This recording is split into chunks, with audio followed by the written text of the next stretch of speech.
WPIHL playoffs and championships for nearly 2 decades. Anytime, anywhere, always there. We are the MSA Sports Network.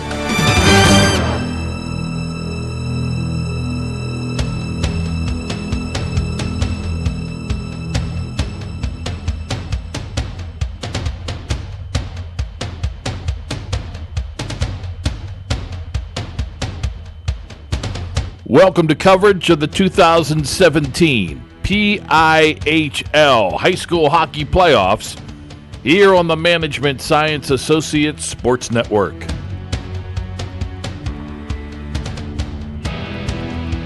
The Penguins Cup Playoffs at MSAsports.net are sponsored by UPMC Sports Medicine, by Carlow University, by J&J Distributing, by the Mount Lebanon Ice Arena, by First Commonwealth Bank, by Progress, by Chatham University, by the Pennsylvania Interscholastic Hockey League, and by Management Science Associates.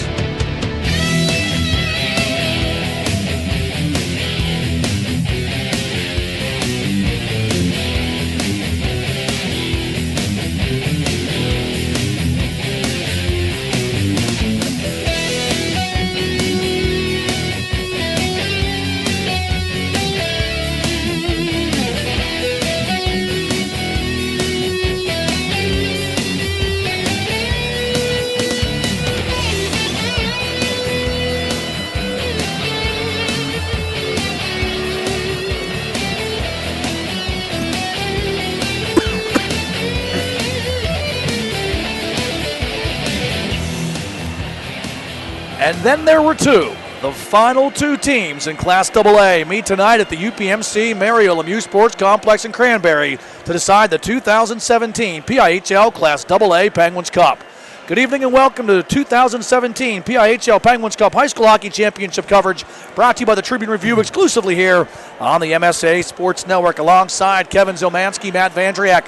Ringside for you here, Kevin, for round 3 between these two East Division rivals, an all-East championship, and Plum winning the 2 regular season matchups, the top seed out of the East Division, but Latrobe bottling a little bit of that Bishop Canavan magic from last season, coming in as a middle seed and making their run, getting hot as the playoffs go, and here are the Wildcats trying to win their 5th PIHL Penguins Cup championship, while Plum, in the words of Aaron Lewis and Stained, it's been a while. Yeah, it has been a while, since 1989 for Plum. But we'll get to that.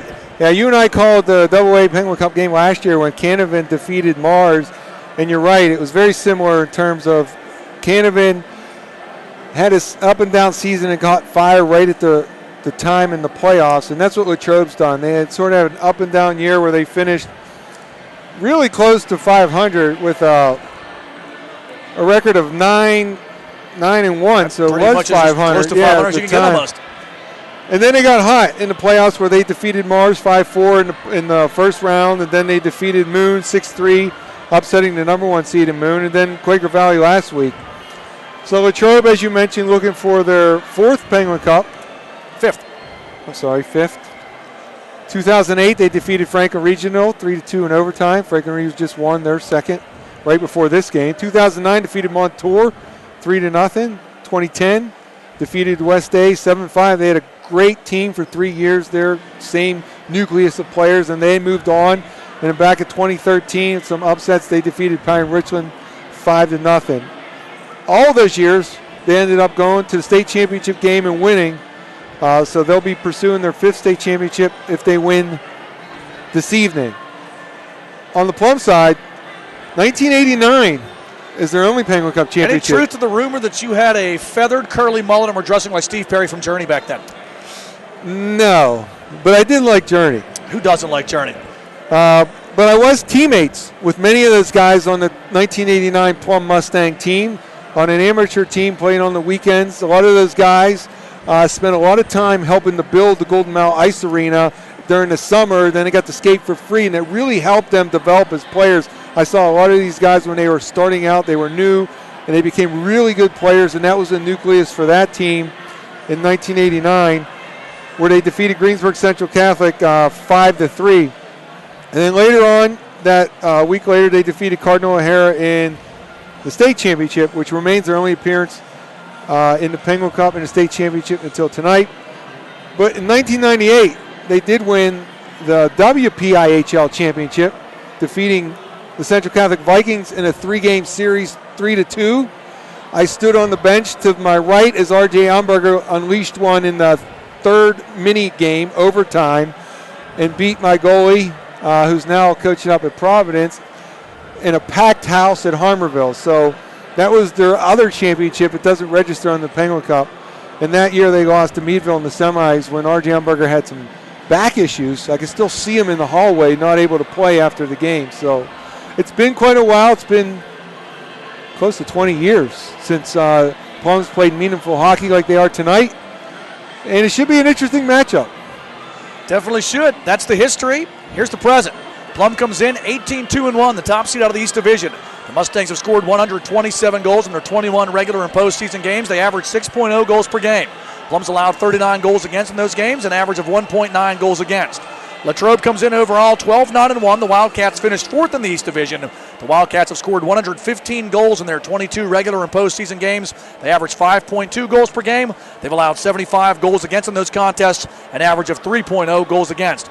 Kevin, as you mentioned, the road to get here for Latrobe, they beat Mars 5-4 in the opening round, a game I had the pleasure of covering at the Kirk Nevin Arena. JT Schmizzy, 2 goals and 2 assists to lead the way. Corey Gates scored twice as well. The Wildcats trailed 3-2 in the third period before scoring 3 times in 4 minutes and 22 seconds to secure the victory.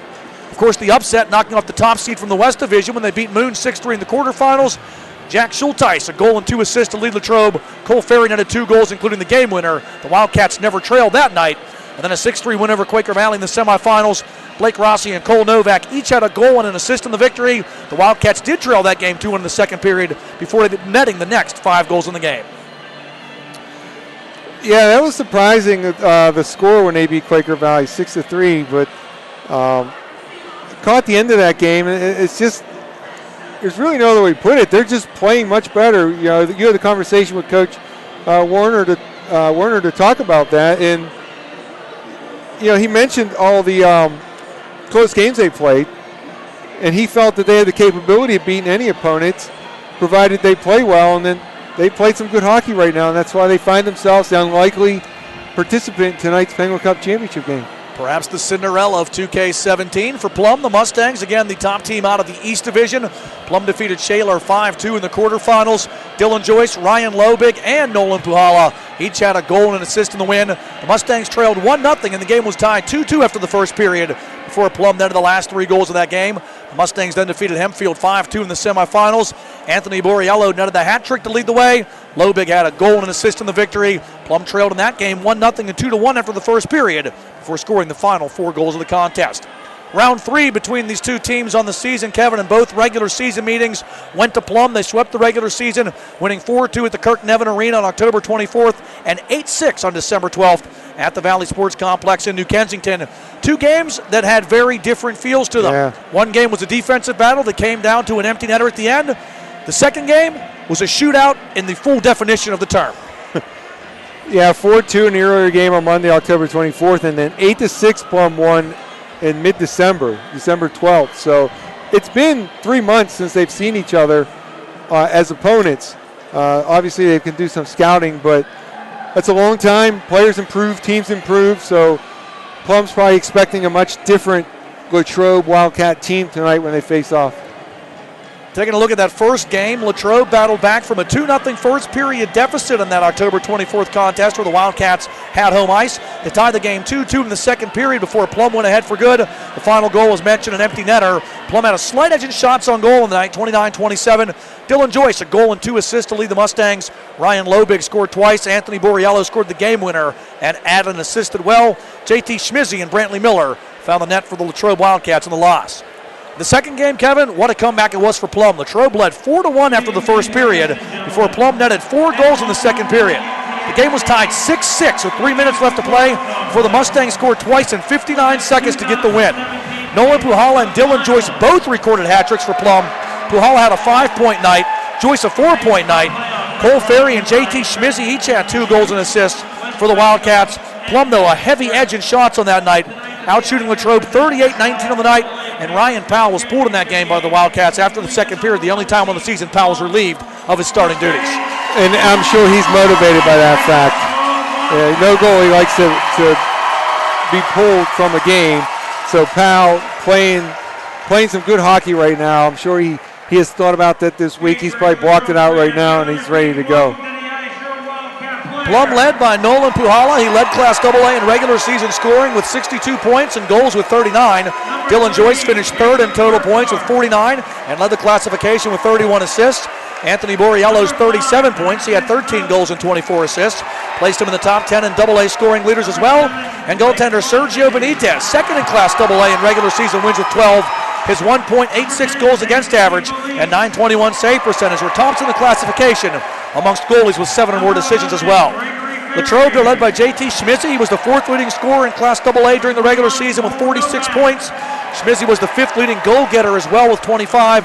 Cole Novak reached the 30-point mark on the regular season for Latrobe, scoring 16 goals, adding 14 assists. And Blake Rossi fell just short. He had 14 goals and 15 assists for 29 points. But in the playoffs, Kevin, the guys we just talked about, who led the regular season in scoring, have done their damage in the postseason as well. Both Schmizzy and Borriello really doing a good job for their respective teams. Yes, Schmizzy in 3 games played has 6 points, 3 goals, 3 assists, followed by Blake Rossi with 5 points in 3 games, 3 goals and 2 assists. And Cole Ferry with 3 goals and assists for 4 points. And for Plum, as he got a little screwed up here with the, you got Dylan Joyce. He's got 5 assists to lead the team with 6 points, so 1 goal, 5 assists. Borriello with the hat trick last game. He's got 4 points, 3 goals and an assist. Robig, steady defenseman for the Mustangs, 4 points, 2 and 2. And then Puhala, you mentioned the 39 goals during the season. He has 1 goal, 3 assists, 4 points. I got to see the semifinal game last week, not calling it, but just watching in anticipation of this game. Puhala is interesting to me because when I see someone with 39 goals, I usually think he's going to have blazing speed, and he doesn't really have that. So he gets his points with his hockey sense and his ability to release the puck and his accuracy. So he's a very interesting player to watch in terms of someone that leads 2A in scoring, because usually those guys, you can really see when they stand out. So he plays a very smart game leading the way for the Mustangs. The winner of this game will play Downington East for the Class AA Pennsylvania Cup on Saturday at 2:30 at the RMU Island Sports Complex in Neville Island. Downington East lost in the state championship to Erie Cathedral Prep 2 years ago and also lost to Latrobe in their only other appearance back in 2010. Player introductions taking place on the ice, and then your opening face-off coming up. We'll take a break and be back with it. The 2017 Class AA Penguins Cup Championship. Plum and Latrobe about to get underway. You're listening to and watching the 2017 Penguins Cup High School Hockey Championships, sponsored by the Tribune Review, only here on the MSA Sports Network. Chatham University in Pittsburgh, Pennsylvania is located on a stunning campus in the middle of a city of 70,000 college students. We offer challenging academics with over 40 majors, superb career preparation, and over 60 clubs and organizations. From the Literary Magazine and Drama Club to the League of Student Voters and pre-professional organizations. We also offer 16 Division III men's and women's sports, including men's ice hockey, starting in fall of 2017. For more information, visit chatham.edu/explore. Own your piece of hockey history with a Penguins game used jersey. Visit J&J Distributing at www.jjdistributing.biz and check out one of their largest selections of Penguins game-worn jerseys from your favorite Pens, past and present, or call 724-752-1556. J&J Distributing buys, sells, and trades some of hockey's most prized possessions, including the Penguins game-worn jerseys, Penguins practice jerseys, minor league jerseys, and new and game-used equipment. Browse their inventory today at www.jjdistributing.biz. Right now, when you refer a friend to open a new personal or business checking account at First Commonwealth Bank, you can earn a generous cash reward. It doesn't even have to be a friend. Could be a relative. Could be a Bruins fan. Could be that guy over there with the weird hair thing going on. It doesn't matter. Refer anyone to open an account and it will really pay off for you. They'll even get a cash reward themselves, no matter who they root for. First Commonwealth Bank, member FDIC. Learn more at a local branch or visit fcbanking.com. The only place to turn to listen and watch the PIHL Penguins Cup playoffs is right here on the MSA Sports Network. We have audio and video coverage from the first round all the way through the high school hockey championships. Plus, we will have nightly recaps of all the action. The broadcasts, the interviews, and the write-ups of the PIHL Penguins Cup playoffs are only here on the MSA Sports Network.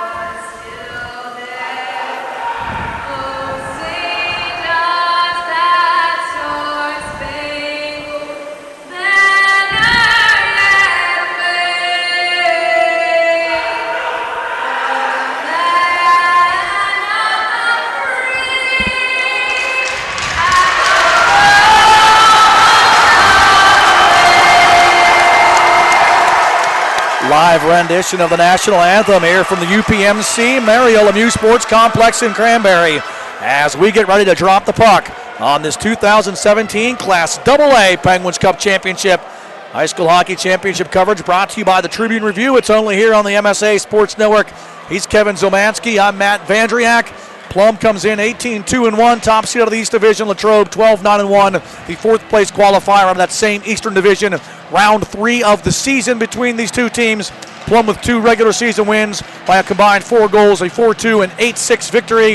We had a defensive showdown, Kevin. We had a shootout, and now we get ready for this third round as Latrobe tries to continue their Cinderella story here in 2K17, while Plum, much like Franklin Regional in the Single A Championship, tries to take that top seed and move on to the Pennsylvania Cup title for the first time since 1989. Yeah, you have the Mustangs with the advantage this season, winning the 2 games. Coming into the top seed, they'll have the home bench. They'll get the last change tonight. They'll be able to get the matchups they want to get against Schmizzy. Coach Soma and his staff will be able to put Lobig out against Schmizzy and Rossi or whoever he chooses on the Latrobe side. But Plum doesn't have the championship pedigree that Latrobe has. As we outlined before, Latrobe has the 4 Penguin Cup championships, 4 state titles. Yes, they were earlier in the 2010s, but however, there's still a championship pedigree in the program where they could draw upon that versus Plum, who we mentioned hasn't won since 1989. Not in the 2000s, 1989. Not even the 90s. Speaking of 1989, yeah, we were still rocking out the heavy metal before grunge. They won before grunge. I was 13 in 1989, Kevin. I think I was like rocking out some Chicago, maybe. I don't know. I don't know if I was allowed to listen to rock back then. But speaking of 1989, the Mustangs decked out in the white, purple, and gold, reminiscent of the LA Kings prior to Wayne Gretzky's arrival. I'm looking for Roland Melanson and Jimmy Carson out there right now. Yeah, for a few years, they used like a predominantly black, and I never understood why. And then I think they got, they went to get a third one, and I might have the story wrong, but I think they got a little help from a prominent alum in the NHL to line up some jerseys, and they made the move to the 1980s purple and gold LA Kings look. Although they're white, they're not gold and purple. This one's white with the purple trim, but the purple pants, you don't often see them. And the Latrobe Wildcats to our right, decked out in the old Flyers black jerseys. They're decked out in the black, orange, and white. They look like the old Flyers third jersey when Flyers wore white and orange on the road. Then he wore black on the road for a little bit in the late 90s. Let's not put any bad juju in the corner of Latrobe for wearing the jerseys colors of a team that hasn't won a championship since 1975, much longer than the Plum Mustangs. Let's take a look at our goaltending matchup here for the playoffs. In the net to our left for the Mustangs will be Sergio Benitez, 2-0 in the postseason, a 2.0 goals against average, and a .915 save percentage. Benitez has stopped 43 of 47 shots so far in the postseason. Ryan Powell in the net to our right. Powell 3-0 this postseason, a 3.33 goals against average, an .884 save percentage. Powell has stopped 76 of the 86 shots he's faced here in this 2017 Penguins Cup playoff series. Tonight's officials, calling the game with the orange stripes, Dave Fryer Jr. and Jeff Sharon. One of the linesmen is Carmen Travato. The other one, they're going to need to work on getting his name. It's a boss stone on the back there, so we're trying to figure that out if they put it on the site for us. So Latrobe will move right to left to start this one, as Kevin mentioned, decked out in the black with the white and orange trim.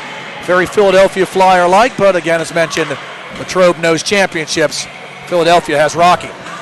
And on the left side of the ice, the Mustangs will be the home team. The white, the purple, the gold, a la the old LA Kings. So if you're not watching, we recommend you check out one of the photos on the MSA Sports Network's webpage to get a look at what we're talking about. And if you remember Roland Melanson or Jimmy Carson, come see me at the next game, and I may or may not buy you a drink. Yeah, and Matt, I think it's important. I mentioned it once, but let's go back over it. The home team, the Mustangs, Coach Soma gets the last change.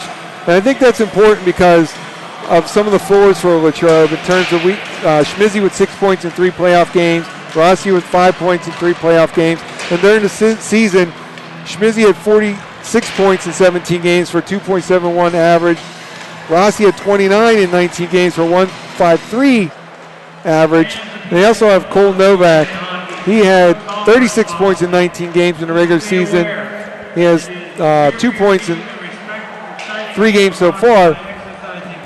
But I really like Ryan Lobig on defense for the Mustangs. He's big, he's mobile, plays a smart game. And if they choose, they can match him against the top line for Latrobe.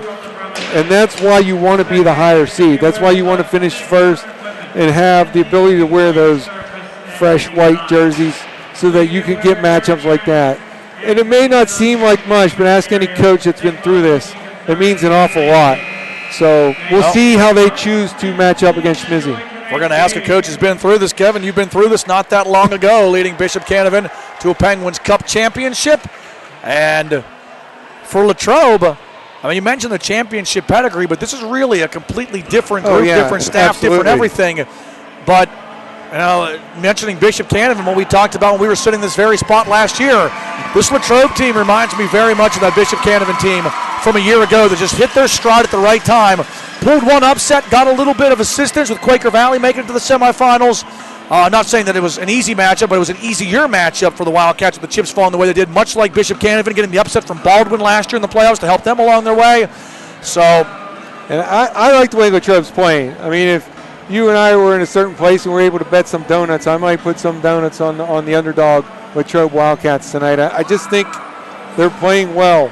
Not to say that Plum isn't, but as you mentioned, sometimes teams just get that. And I think you see that now if you're a big fan of the basketball tournament. Some schools get hot, you know, Wisconsin, Michigan, a couple of examples.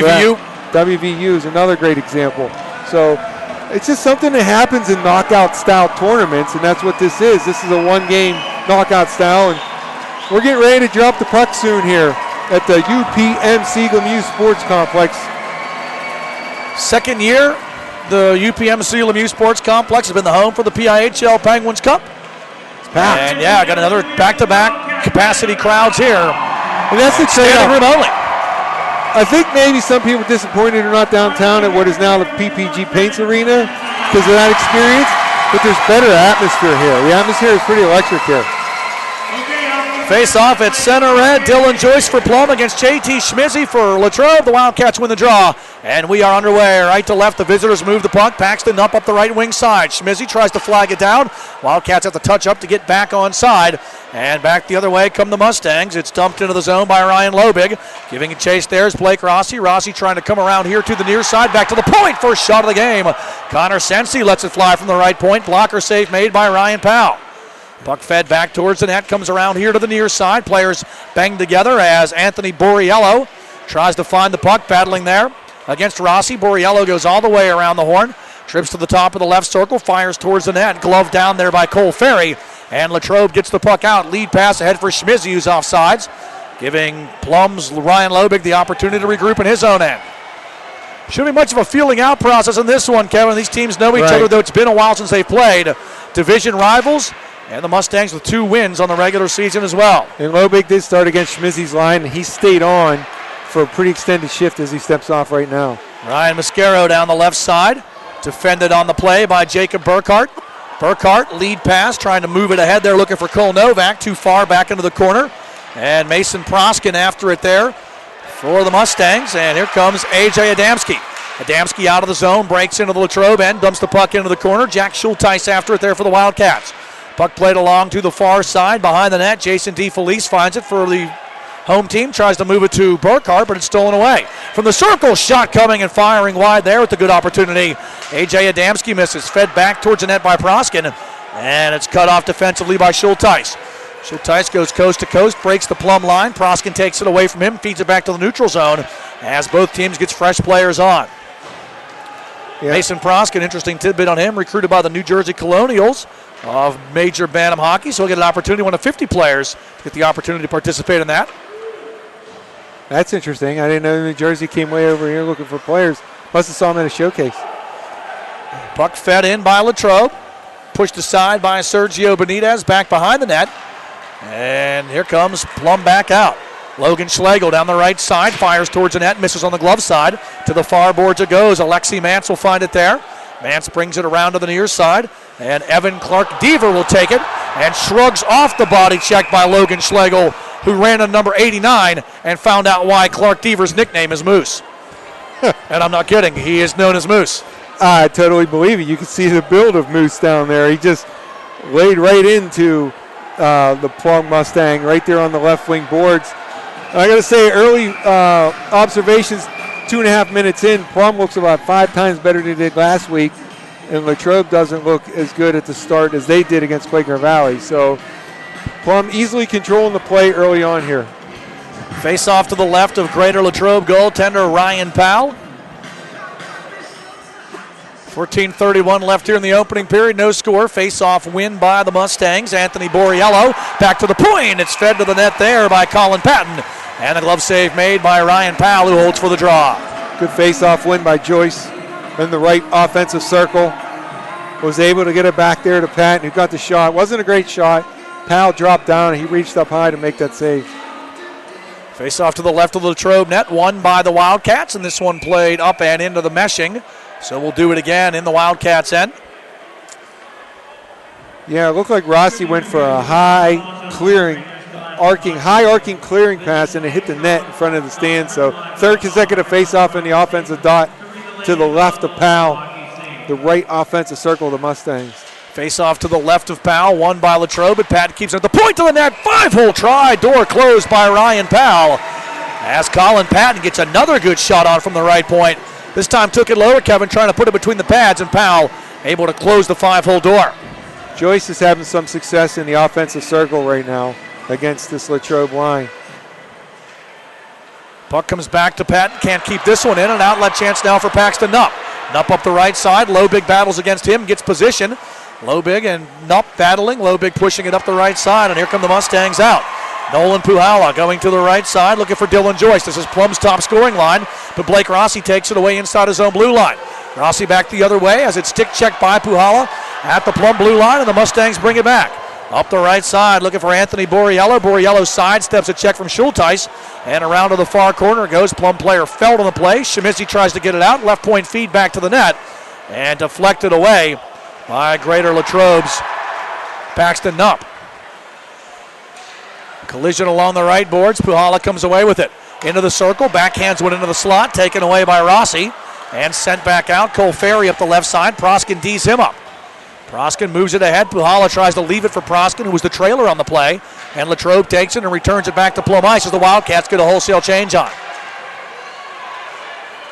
Nice quick up by Plum, but just not able to handle it in the neutral zone. Up the right side, Cole Novak firing towards the net. Missing on the stick side. Jacob Burkhart working the left wing boards behind the net. Looks for Novak. Taken away, though, by A.J. Adamski.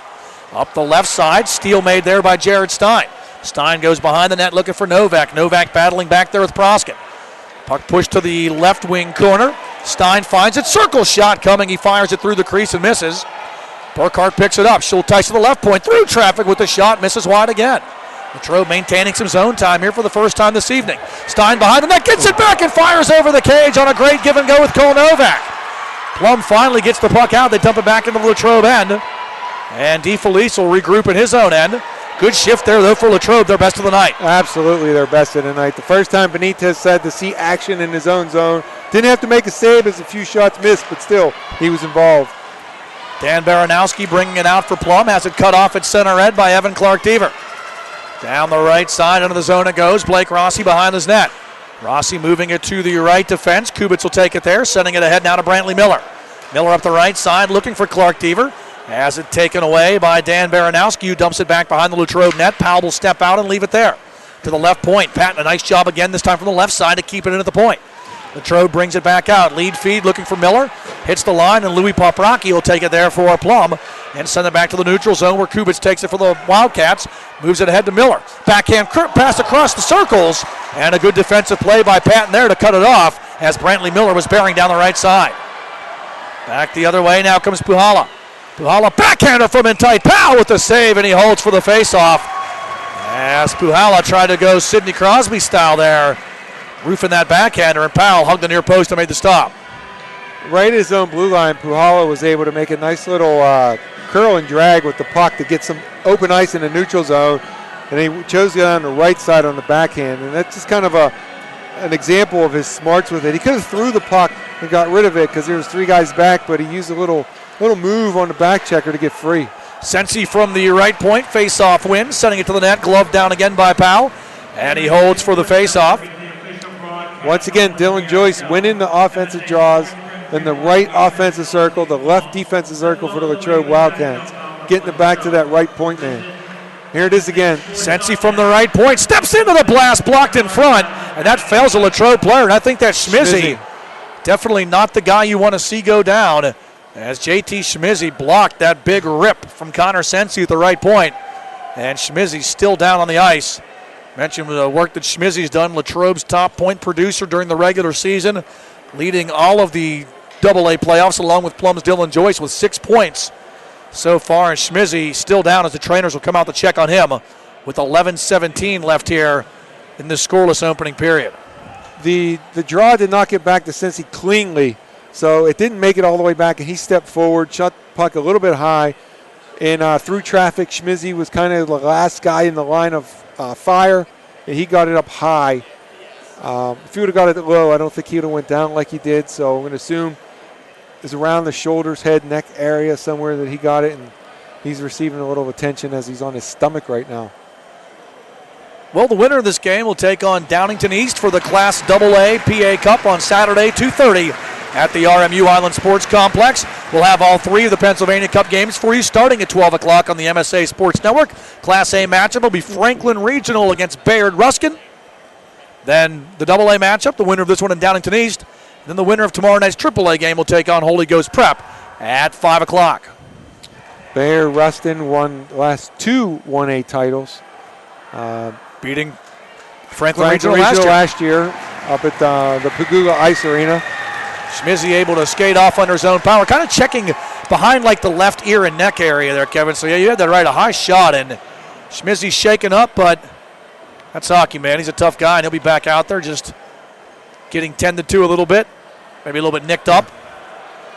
Still, that's key if you're Coach Werner, because your leading scorer is going to be seated on the bench for a period of time while they assess whether he can continue to play. Face-off won by Plum. Borriello down the right side, that being Anthony Borriello to Dylan Joyce. Joyce feeding it towards the net. Schulteis cuts it off. Schulteis tries to bring it out, stolen away by Puhala. Puhala feeds it down towards the net, deflected up and over the cage by Dylan Joyce. And some collision between Powell and Joyce results in a stop and play. I think the net came off the moorings down there, and it did just that. They'll reset. That was a big topic of discussion last week when we were doing the semifinals at the Island Sports Center. The net was easily coming off the moorings. A lot of people unhappy, but they have to. You have to be able to move it. These are youth players. They're not pros. It even moves into pros. So you know that when the goalies are sliding. And we're going to have a face-off in Latrobe end to the right of Powell, as Coach Soma has a discussion with the official Dave Fryer. Once again, Dylan Joyce is in the dot, doing very well for the Mustangs in the offensive zone. He's going to try to pull this to PIHL for the quick shot. 10:57 left here in the opening period. No score yet. 3 shots on goal for the Mustangs, 1 for Latrobe. Yeah, you'll see Joyce is the right-handed forward. He's now on the left side. He can pull it towards the slot. PIHL is a left shot. He's in the passing lane there. And Here it comes PIHL from the draw. Tries to shoot. Can't get it. Backhand try. Save made by Ryan Powell. Follow-up try. Goal! Anthony Borriello picked it up in tight, and he puts the mesh in motion. 6 minutes and 10 seconds into this opening period. Plum gets the goal. They continue their face-off mastery. And Borriello found that loose puck after Powell made a good stop on PIHL. Borriello from in tight snaps it home, and the Mustangs get the first goal of the game out to the 1-0 lead. Yeah, there was a lot of time while the discussion was ongoing between the coach and the official that you could see what they're trying to do. Latrobe needed to get a guy through that circle and to the shooter. It didn't go to him cleanly. It kind of squirted to the right, and it was lined there. PIHL picked it up, threw it at the net. Borriello put the rebound home. Mustangs push the puck now back behind the Greater Latrobe net and have some momentum. Proskin feeds it towards the net. And the outlet feed goes to Evan Clark-Deaver. At his own blue line. Stolen away by Mascaro. Latrobe sending it back into the Plum zone. So Joyce and PIHL got the assists. And the goal scored by Anthony Borriello.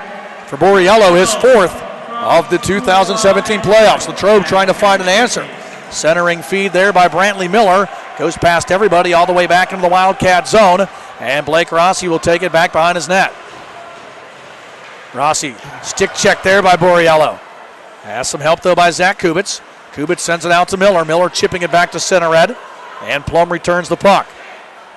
PIHL down the right side. Moves it ahead now to Joyce. Joyce has a man in front. Centers. And Powell pokes that one away from Borriello, who's looking for his 2nd of the night.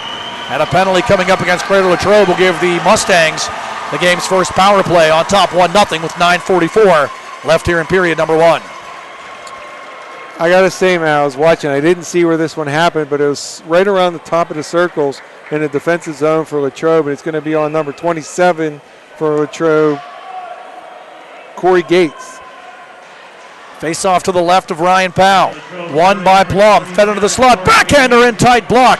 Follow-up try. Powell makes the save. Rebound score! Nolan PIHL 9 seconds into the power play. And the Mustangs have a 2-0 lead. PIHL would not be denied. Powell made the first save. PIHL find the rebound and snaps it high over the glove of Ryan Powell. PPG for the Mustangs and a 2-0 Plum lead with 9:35 left here in period number 1. Everything is going the way of the Mustangs here in the first 7:25 of this game. Once again, the penalty taken, but it was an offensive zone faceoff. Again, 1 on the dot there, kept in the zone, and as you mentioned, 9 seconds for them to put it in the net. So 2 goals, Kevin, coming in just under a minute, just over a minute. 15. Minute and 15. Have the Mustangs out to a quick 2-0 lead, but if the history of these regular season games tell us anything, the team that jumps out to the early lead has not been able to hold on. Schulteis from the right point, fires, blocked in front. Good job there by Connor Sensi. Stolen back, here comes DeFelice, tries to shoot. That's blocked, rebound! And unable to find it is Novak, as he had some room to shoot her on the near side. Novak centers. Cut off on the play by Mascaro. And the outlet feed up the left side goes to Don Borriello. Borriello dumps it into the Latrobe end. And Jason DeFelice behind his own net, going to send it around here to the near side, goes to Cole Ferry. Ferry circles and goes back the other way. Ferry comes out, breaks the blue line. Ferry off the near boards, goes to Novak. Novak into the Plum zone down the left side, feeds looking for Nupp. Nupp tries to deflect, but has to chase it now behind the net. Backs to Nupp to Novak at the left circle. Novak and Nupp switch places. Novak behind the net, going to come back to DeFelice, the left point. Mascaro will take it away and moves it ahead there to Alexi Mance. Mance plays it back to the neutral zone, and we have a whistle here. I think they hit a Plum player on the bench. Yeah, it was an odd dump in. They didn't go towards the corner. They went towards the Plum bench on a kind of a 45-degree angle and hit the player standing there on the bench. He was kind of hanging over, and so face off in the neutral zone in front of the Mustangs bench. So the goal was Puhala from Joyce and Borriella. All three, same three hooked up on both goals. Rossi sending it back to the Plum net, gloved out of the air by Benitez, and he holds for the faceoff with traffic around the net.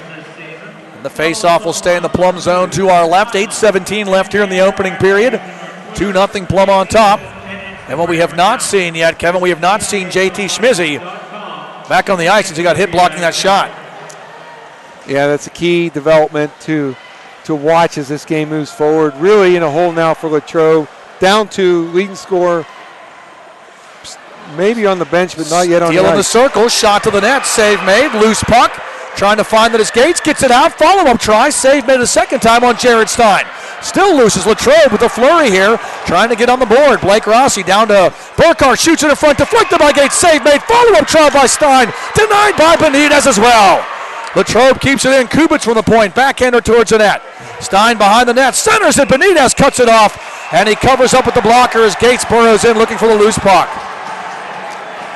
That puck was all kind of loose around the crease of Benitez, but none of the Latrobe forwards could get any good wood on an attempt to push it past Benitez. It was just kind of lying around the crease. A couple pushes, pokes, nothing solid. Benitez made a couple saves, but we're not really challenging saves. As you take a look for Schmizzy, do you see him? I don't even see him on the bench. Might have to go to the locker room and get a little bit of work done. Face off to the left of Sergio Benitez. 7:39 left in the opening period. 2-0 Plum in the lead. Face off won by Latrobe. Novak, wrist shot coming from the right circle, fires wide. Schulteis pinches to the left point, dumping it back down behind the net, taken there by Lobig. Lobig reverses direction now to the left side, trying to push the puck out. Falling down the play was D. Felice in front of the Plum bench, and the puck comes right to him, allowing Latrobe the chance to bring it back. Fortunate for him, it came right to him as he was on his wallet. Lead pass to Borriello. Anthony Borriello breaks the zone, drifts to the left, long, high shot there. Powell, no trouble with that. Gloves it down and holds for the draw with 7:09 left here in the opening period. Face off in the Latrobe zone to our right. Mustangs up 2-0. Well, man, I had some conversations last week with people that seen Plum because I thought they were methodical and they weren't fantastic in their semifinal win. They did what they needed to do. People were telling me how good they were. And that was the only game I saw them. They look fantastic here in the first period. They look everything that people said they were. Here comes Latrobe trying that long lead pass. Miller going to give chase, able to get it before it crosses the goal line. And Latrobe after the puck. Gates in working as well, but taken away by Plum. Ryan Mascaro. Up the left side now to Dom Borriello. Borriello hits the line and then gets hit hard by Evan Clark-Dever, allowing Schulteis to find the puck in his own end. Schulteis looking for Clark-Dever up the right side, too far. Icing waved off as Lobig finds the puck, sends it back to the neutral zone. A.J. Adamski trying to go through three Latrobe players. Down the right circle, backhands it into the slot, looking there for Dom Borriello. And Latrobe able to cut it off. Borriello gets this pass, shot to the net from the right circle. Save made by Ryan Powell with traffic in front. And he holds for the faceoff with 6:25 left here in the opening period, keeping the score 2-0 in favor of Plum. But a good opportunity there for Borriello to find that puck and get a quality shot on Powell. Tough save, Kevin, with bodies in front. Yeah, first it was Adamski on the rush, and credit Moose for a good back check. And then it was the second attempt there by Borriello. 53 Borriello, that'd be Dom Borriello for Plum, and Powell had to make a good save. Face-off win. Proskin tries to shoot from the point. Novak blocks it, and Burkhardt trying to push it ahead of Novak, but Proskin able to regroup back into his own end. Pushing it now to Louis Poprocki. Poprocki coming up the near side. Burkhardt tries to steal, but it's pushed ahead to Anthony Borriello. Borriello through the center circle, had it taken away by a second by Stein, then gets it back and pushes it into the Latrobe end. Down the left wing side, opportunity here for Puhala. Puhala to the net, save made by Powell. I don't think he was ready for that shot from the left side. He fought that one a little. Stein going to play this one into the Wildcat bench, and the faceoff will stay in the visitor zone to our right. 5:50 left here in period number one. Plum on goals from Anthony Borriello and Nolan Puhala have a 2-0 lead.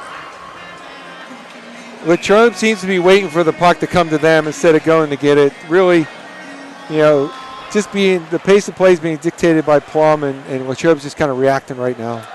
Puck played ahead to Evan Clark-Dever. Unable to stay onside, though, for the Mustangs is Brantley Miller, and the faceoff comes out to neutral ice. Well, that's just a good example there, just mentally not in the game.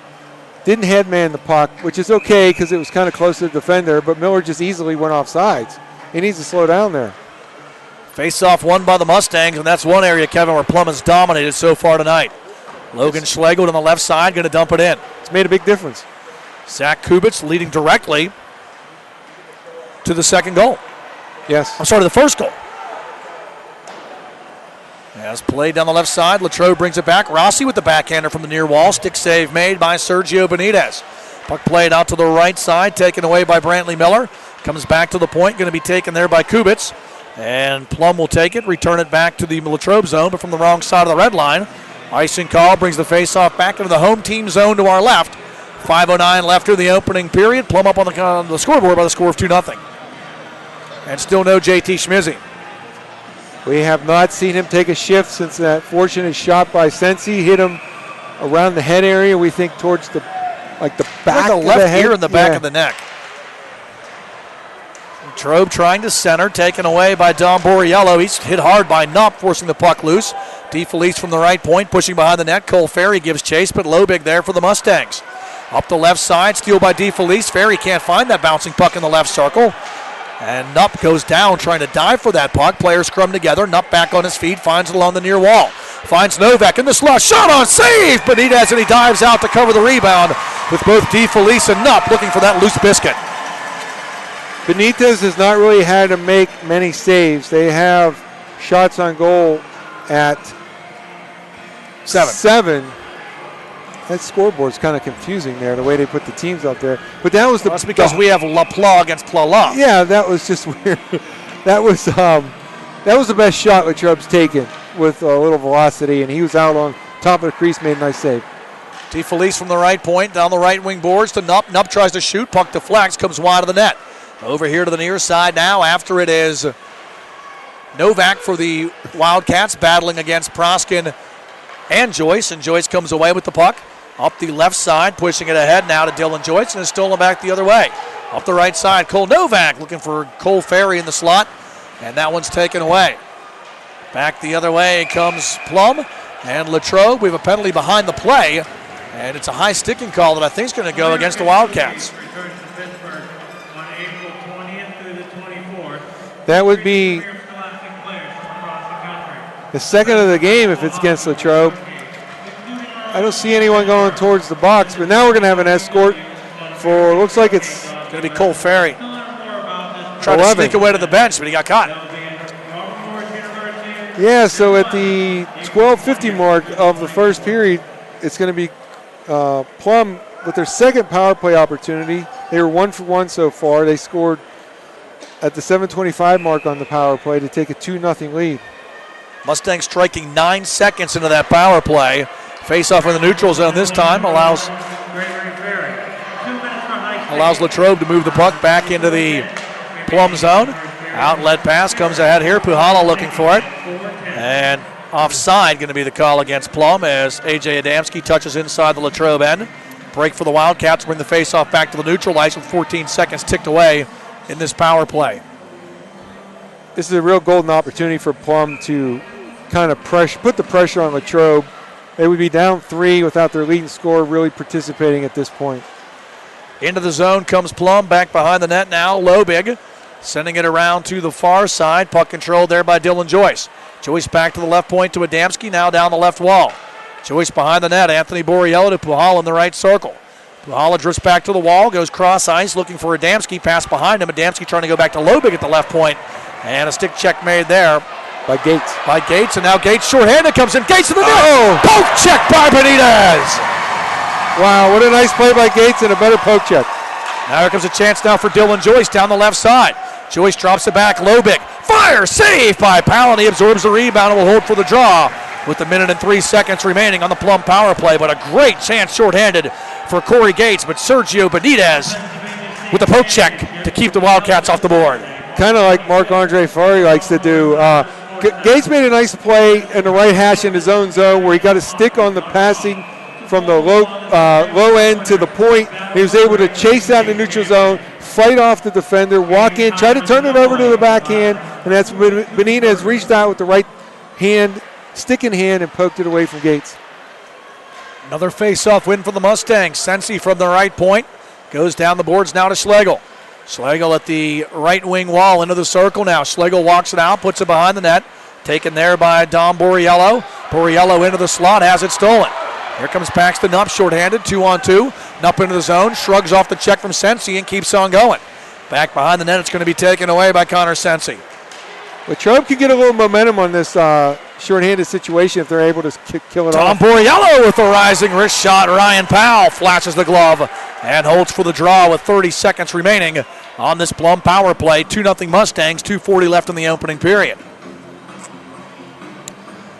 30 seconds remaining on the power play, the second power play opportunity for the Mustangs. We're going to have a face-off in the Latrobe zone to the right of Powell. So once again, the left offensive dot, and Joyce is looking to pull it to PIHL, right shot to left shot. Face-off comes back to Lobig at the point. Lobig drifts to the left side, switching point positions with Mason Proskin. Dumping back behind the net now. After it there is Dylan Joyce. Joyce finds the puck, goes to the far wall.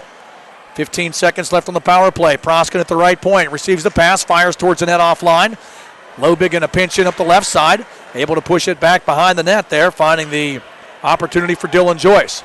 Joyce to Lobig. Lobig with the shot. Pad save made by Powell with a little redirection in front from Puhala as well. Penalty over. Joyce drifts behind the net. Centers it out now. Borriello comes out to Puhala. Shot from the left circle and deflects wide. Good play made there by Latrobe's Zach Kubitz. Plum keeps it in. Borriello fires again, and Ferry out of the penalty box gets enough of a stick check there to send that one out of play. Good sustained pressure by that five-man unit for Plum. He had mentioned how Lobig pinched. Borriello covered his point as a forward. And then when Lobig was able to get back, Borriello then moved to an open spot lower. Proskin came back into the neutral zone as the penalty expired to cover the long stretch pass. Just good, smart play, good possession of the puck in the offensive zone on the power play. Face-off, played back behind the Latrobe net. Opportunity here for Josh Cooper. Cooper centering there, looking for Baranowski. Alexi Manson on the forecheck for the Mustangs as well. Mance, shouldered by DeFelice, but able to move the puck out here now to Cooper. Cooper works his way to the right side. Gates takes him to the boards. Mance on the forecheck, behind the net. Schulteis to the near side here. Brantley Miller pushing it ahead. Pop Rocky will chase back into his own end. It's going to be icing, though, against the Wildcats. And the faceoff will come back in the visitor zone to our right with 1:22 left here in period number one. And Plum still on top by the score of 2-0. Matt, you and I have been looking a lot to our right, which is the defensive zone for Latrobe. Plum has had the majority of the play down there, even though his shots say 12-8. 8 of those shots for Latrobe, I don't know how many of them were quality shots, maybe just 2 or 3. And Plum has taken an awful lot of offensive zone faceoffs. Face-off played back through center red. Evan Clark-Deaver breaks the zone. Rising shot. Benitez able to fight it off, but he couldn't handle the rebound. Got some help on the play on the defense there by Colin Patton. Lead pass ahead, looking now for Ryan Mascaro. And it's going to be played back into the greater Latrobe end. Schulteis around on the far side, finds Brantley Miller. Miller trying to get it out. Patton, another good job of keeping it in. Mustangs watches Latrobe move it ahead. Paxton Nupp. 1-on-2. Nupp going to dump it back to the Plum net. Benitez will just put the glove down and hold for the whistle. And the draw in the Plum zone with 48.2 seconds left in the opening period. Mustangs on top 2-0.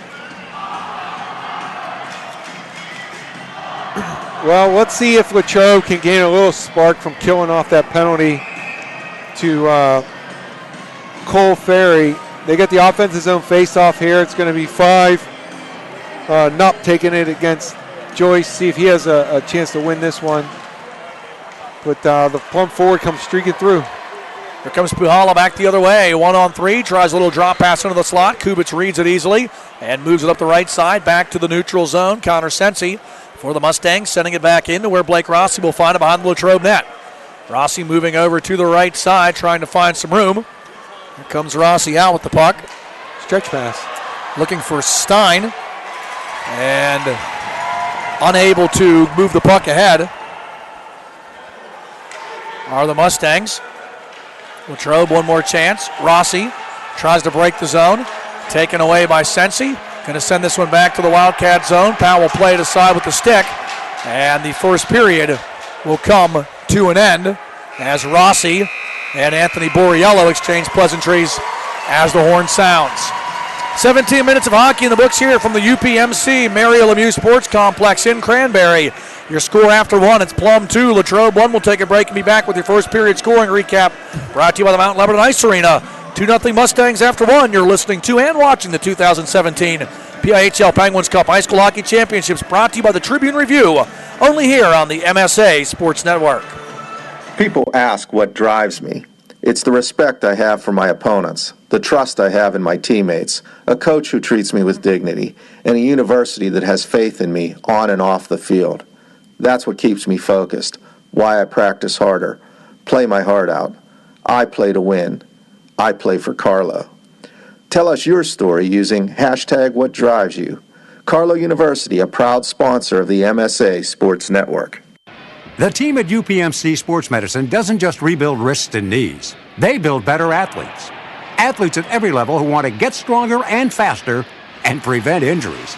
Fact is, no other sports medicine program in the region is more experienced when it comes to treating, training, and inspiring athletes. UPMC, the official healthcare provider of the Penguins, Steelers, and you. Find out more at upmcsportsmedicine.com. Back here at the UPMC Mario Lemieux Sports Complex, getting ready to start period number 2 of this Class AA Penguins Cup High School Hockey Championship. Latrobe and Plum, the Mustangs leading by the score of 2-0 after one. Teams switch sides. Latrobe will move left to right in period number 2. Plum back the other way alongside Kevin Zlemansky. Matt Vandriak with you here on the MSA Sports Network. 2 goals on the board for the Mustangs in the first period. That's a deficit for Latrobe, but the bigger loss for the Wildcats.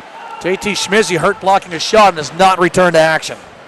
Yeah, as you mentioned, you saw his dad walking behind us on the walkway. We weren't able to track down and ask a question, so still unknown is what happened with him since he took a puck up near the head area. Here comes Latrobe, left to right. Burkhardt will take the pass, trying to break into the zone. Connor Sensi will cut it off. Taken back by Cole Novak, trying to backhand it towards the Plum net. And the Mustangs take it away. Anthony Borriello, lead feed, looking for Puhala. Puhala back behind the net, battling there against DeFelice. DeFelice for the Wildcats, as Novak and Joyce join the scrum. But Latrobe able to move the puck back into the neutral zone. Connor Sensi into neutral ice, slaps it off the far boards into the Wildcats' end. And hustling after it here is Borriello. Borriello looking for Schulteis. Good read there by Borriello. Centers, nobody home, comes back to the point. Lobig trying to set up a shot. Taken away by Jared Stein. 2-on-2 back the other way. And the Wildcats, Burkhardt offside. Yeah, once again, when you're looking for a spark down a couple goals and you have an opportunity that's a slow developing 2-on-1 with the back checker, you can't go offsides. And that's exactly what Burkhardt did there. Coach Werner's, I'm sure, going to mention it to him that, you gotta work with me here. We need to stay on side to get that opportunity because they haven't had great opportunities like a 2-on-1. Plum with 2 goals in the first period. Scoring got started by Anthony Borriello. And then a minute and 15 seconds later on the power play, Nolan Puhala tallying for the Mustangs. Here they come back. Shot to the net by A.J. Adamski from the top of the right circle. Glove save made by Ryan Powell. Kevin, which will let us get to the Mount Lebanon Ice Arena first period scoring recap. Plum opened the scoring at the 6:10 mark. It was Nolan Puhala from Dylan Joyce. No, that's not right. It was Anthony Borriello from Nolan Puhala and Dylan Joyce. And then a minute 15 later, score! From the faceoff, the Mustangs get another one. This time it's Tom Borriello jumping on a loose puck in the slot. And he puts it up under the crossbar, giving Plum a 3-0 lead with 15:23 left here in the second period. Another big goal for the Mustangs, Kevin, generated from an offensive zone faceoff win. This time Dom Borriello strikes, and the Mustangs up by 3. And that's been an ongoing storyline of this game, just the dominance in the faceoff circle by the Mustangs. I was given the scoring recap and didn't quite see what happened there, but Dom Borriello was able to pick it off after Adamski took that faceoff and give the Mustangs a 3-goal lead here early in the second period. Rossi trying a lead pass, looking for Novak. Too far, icing the call against Latrobe. Will bring the faceoff back into the Wildcat zone to our left. 15-15 left here in this second period. 3-0 Plum in the lead. Tom Borriello's first of the playoffs. Assistant number 94, A.J. Adamski.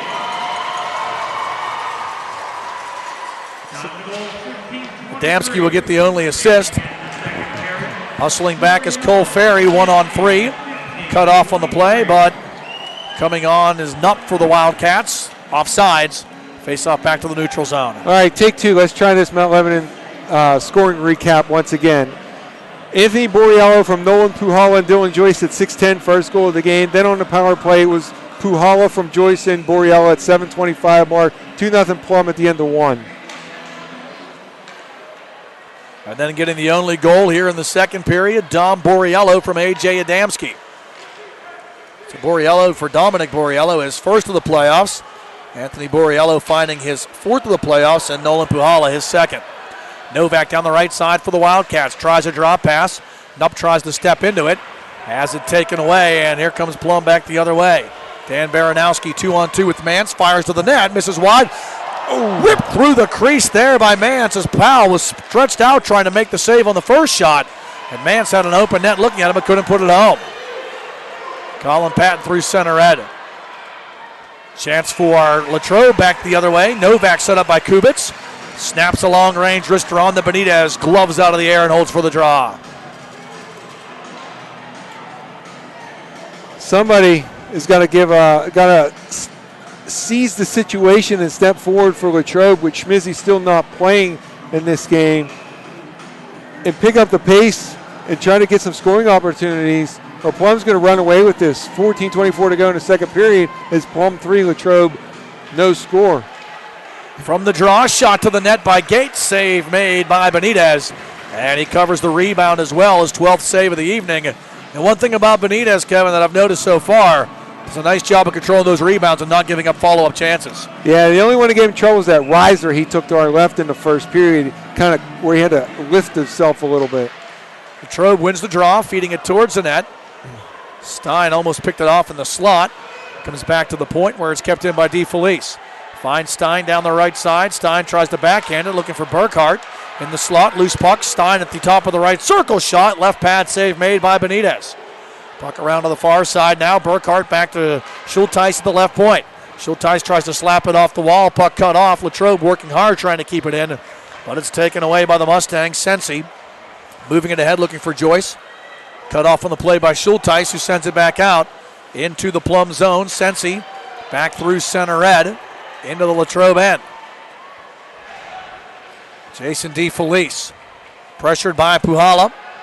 And Nolan Puhala battling down the left wing side, back behind the net, trying to walk it out. There's Anthony Borriello. Puhala finds it along the boards, sends it back to Sensi, through traffic, and it goes just wide. I think the Powell might have gotten a piece of it. Joyce frees up that loose puck, centering try there by Anthony Borriello, cut off by the Wildcats, but they can't get the puck out. Too many weak backhand clearing attempts by the Wildcats. Can't get any good tape-to-tape passing sequences. Up the right side, puck played out by Greater Latrobe. Sensi will regroup as the Wildcats get a fresh line on.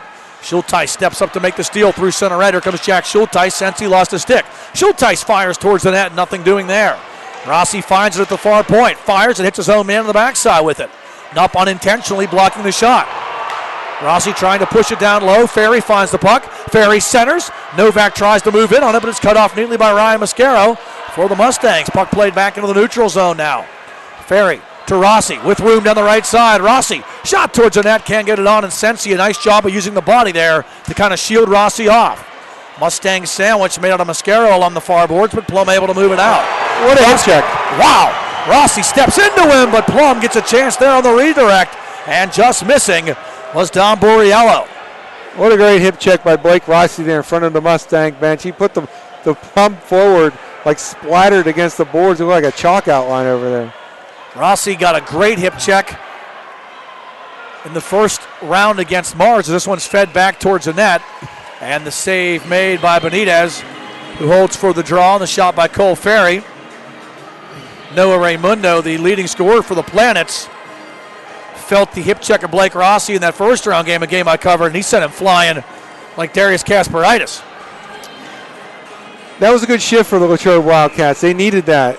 And I've seen Blake Rossi interact with the fans. He seems to be the kind of the energy or vocal leader, so he needs to try to get his teammates to raise their level of play here. Puck controlled now by Evan Clark-Deaver, feeding it back behind the net. Nice try from in tight. Shot just wide. Good opportunity there for Kubitz, but he couldn't put it home. Sorry, actually, it was Miller. Kubitz from the left side fires high off the shoulder of the goaltender, Benitez. Puck comes around to the near point. Rossi keeps it in, fires towards the net, blocked up off the glass. Behind the Plum net now, Louis Poprocki. Up the right side, Kubitz tries to keep it in. Poprocki gets a second chance, moves it ahead, and Logan Schlegel will backhand it into the Latrobe end. After it, there's Blake Rossi. Rossi's minutes have picked up the absence of JT Schmizzy. Here comes Rossi into the zone, drops it back to Miller. Miller finds Gates. Gates turns, bouncing puck though, unable to get that one on the net. Behind the net now, Mustangs trying to push it out. Puck kept in by Baranowski. Miller stepping into a Plum player there as he shoulders Cooper off the puck. Around here to the near side, Plum with the puck. Big body check there, Miller. This time slams into Nick Pushik. Pushik keeps trucking though into the Latrobe zone. Rossi in front of his own keeper. Outlet feed looking for Brantley Miller, who had a very physical shift. Pass too far. Not far enough for icing though. Lobig will grab it at the red line and move it out.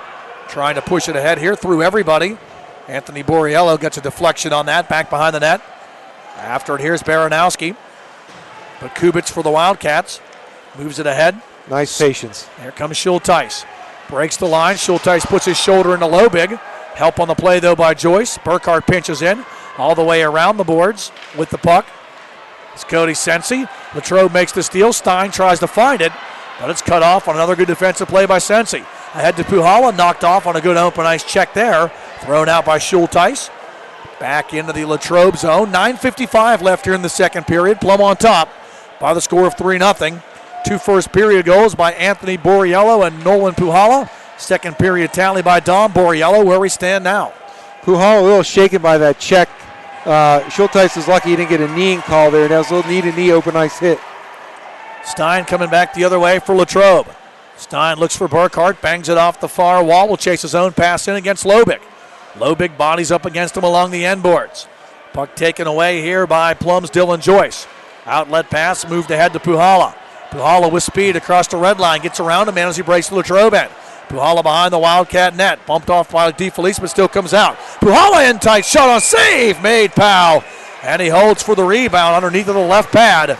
Face off in the Wildcat zone, but Puhala, a one-man show there, and he almost found the net for the second time tonight. Yeah, he finally shook off that hit, and he was a little agitated by it. And right there in the neutral zone was the best burst I've seen from him. Past the defender, he took it down below the goal line and circled back, backed out into the slot, and then tried to go high.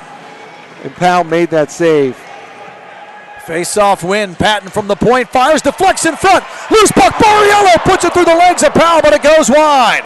Dom Borriello almost got goal number 2 on the night.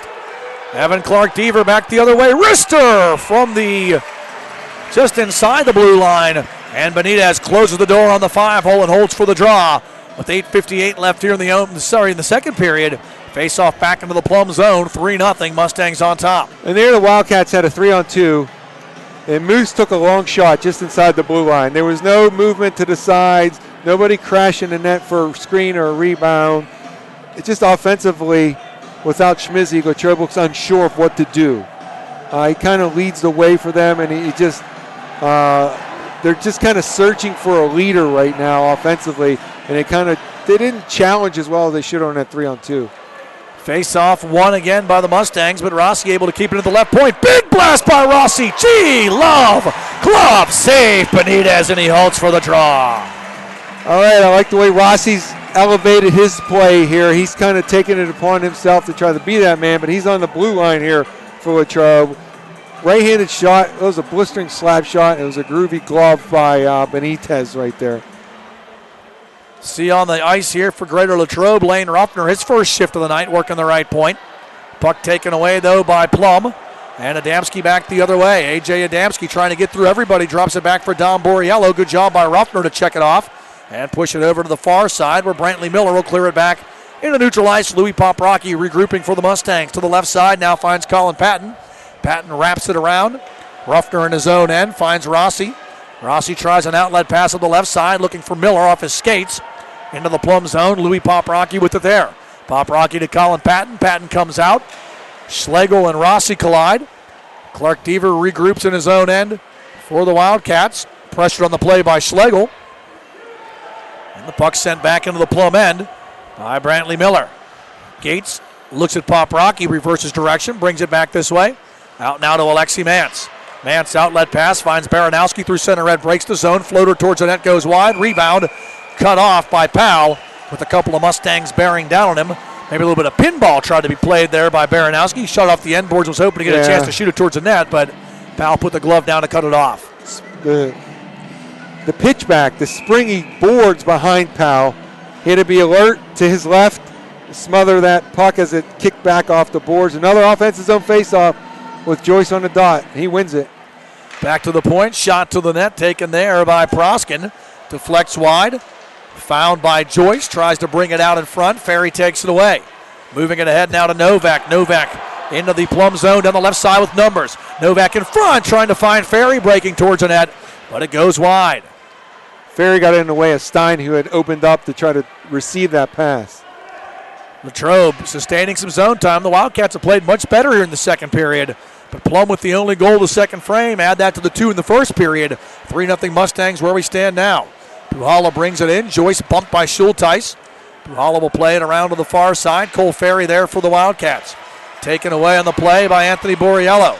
Borriello battling his counterpart in 10, DeFelice. Plum able to keep the puck in. Joyce now at the right wing side. Drifts as Schulteis goes down. Joyce centers. Loose puck squirts right through the crease with Anthony Borriello camped out right in front of Ryan Powell. Yeah, Schulteis, the defenseman, went down way too early. And to the point. Shot blocked. Schulteis gets on that one. Yeah, that was a tough break there for Schulteis. He got caught swimming. Yeah, he went down too early, and they were able to step around him and get that puck in the crease and almost banked into the net. Schulteis comes back the other way. Offsides, though, the call against Latrobe. Face-off back to the neutral zone. 6:36 left here in the second period. Plum on top by the score of 3-0. Coming up after the second period, we'll have your Mount Lebanon Ice Arena scoring recap. Again, the winner of this game will take on Downington East for the Class AA Pennsylvania Cup Saturday 2:30 at the RMU Island Sports Complex at Robert Morris. All 3 Pennsylvania Cup games starting at noon. We broadcast live, video and audio here on the MSA Sports Network. 3-0 Plum lead, 6:25 to go here in the second period. The Trobes had some chances this period, but just haven't been unable to break through and up into the zone. And I think realistically, Kevin, if Latrobe's going to have a chance to get back into this and possibly win this game, they're going to need to get one before the second period's over. Yeah, just the way the Plum's playing and the minutes remaining, they're going to need to cash in at least once prior to the end of the second. They used the physical play to kind of raise their level of play, hoping that would lead to something. They had a few chances, but not a real threatening chance, besides maybe that Rossi bomb from the point. 3-on-2 didn't develop well. 2-on-1, the pass didn't connect. Again, just without Schmizzy, just an offense looking for a leader right now. It's a big story of the game, too. JT Schmizzy hurt in the first couple minutes of this game when a shot caught him up behind the ear. He was down on the ice for quite a while, was able to skate off on his own power, but went straight to the locker room and has not been back since for the Wildcats, and that is a huge hit for Latrobe, losing their leading point getter. Most likely a concussion protocol situation, just not able to test him here at this facility. Steal by the Wildcats, rising, ripped by Novak up and over the net. DeFelice from the right point finds Stein down the wall. Ferry along the right wing boards, taking off his skates, and that gives Lobig the opportunity to feed it out. Cooper going to track this one down from the left circle. Shot on, stick save made by Ryan Powell. And a good hustle play there by Plum's Josh Cooper. Latrobe plays it back into the neutral zone. Stein ahead to Ferry. Down the left side, shot on. Benitez makes the stop. The shot got through him, but went wide. Follow-up try, Stein towards the net. And it's blocked in front of a good defensive play by Louis Poprocki.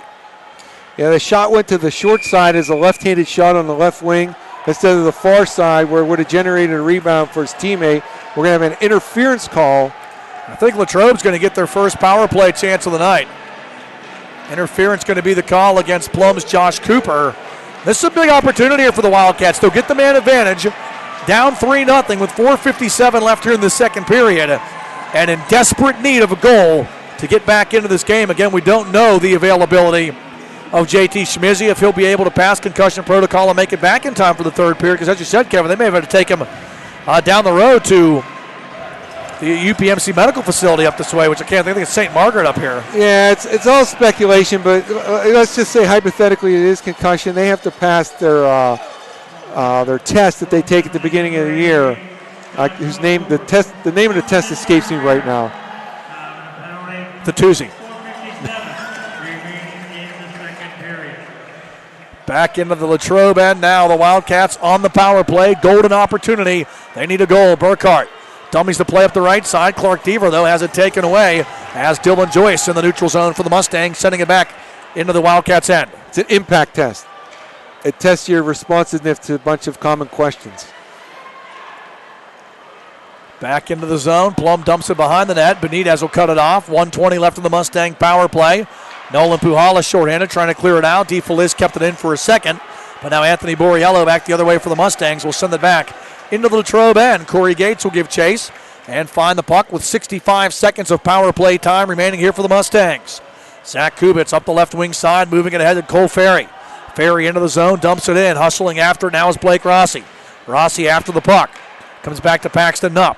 Knupp trying to send it towards the net. Benitez handles that one like a shortstop and will control it for the faceoff with 51 seconds left on the Latrobe power play. 3:48 in the second period. Score remains 3-0 Plum. Benitez is impressive. Very calm. Economy of motion in net. Plays his angles well. Handles it well with the glove. And we saw the poke check, so he handles the stick okay too. Mentioned Benitez, very strong during the regular season. Second in Double-A in regular season wins with 12. 1.86 goals against average, 921 regular season save percentage. Tops in the Double-A classification amongst all goaltenders with 7 or more decisions as well. And he wears pads that are white with red striping that don't match the Plum. So I'm going to assume that means he's a SMART Stars goalie, possibly, because it's their colors. Not sure who else, what other team. Or he stole the pads from Tim Chevelday. Just an odd Chevelday reference. I thought you'd say Chris Osgood.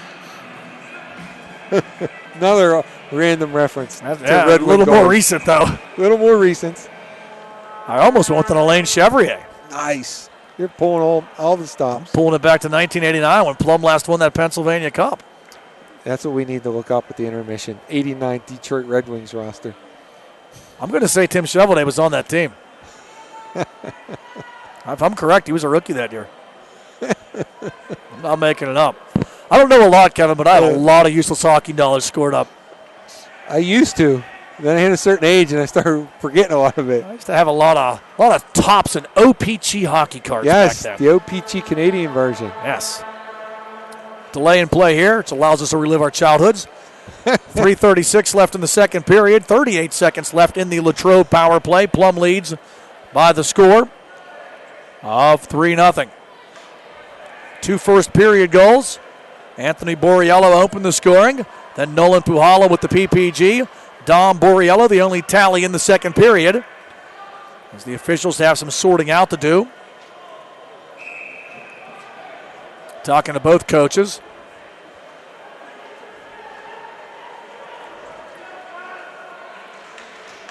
And the draw, won by the Mustangs, which has really been the decisive edge that Plum's had here.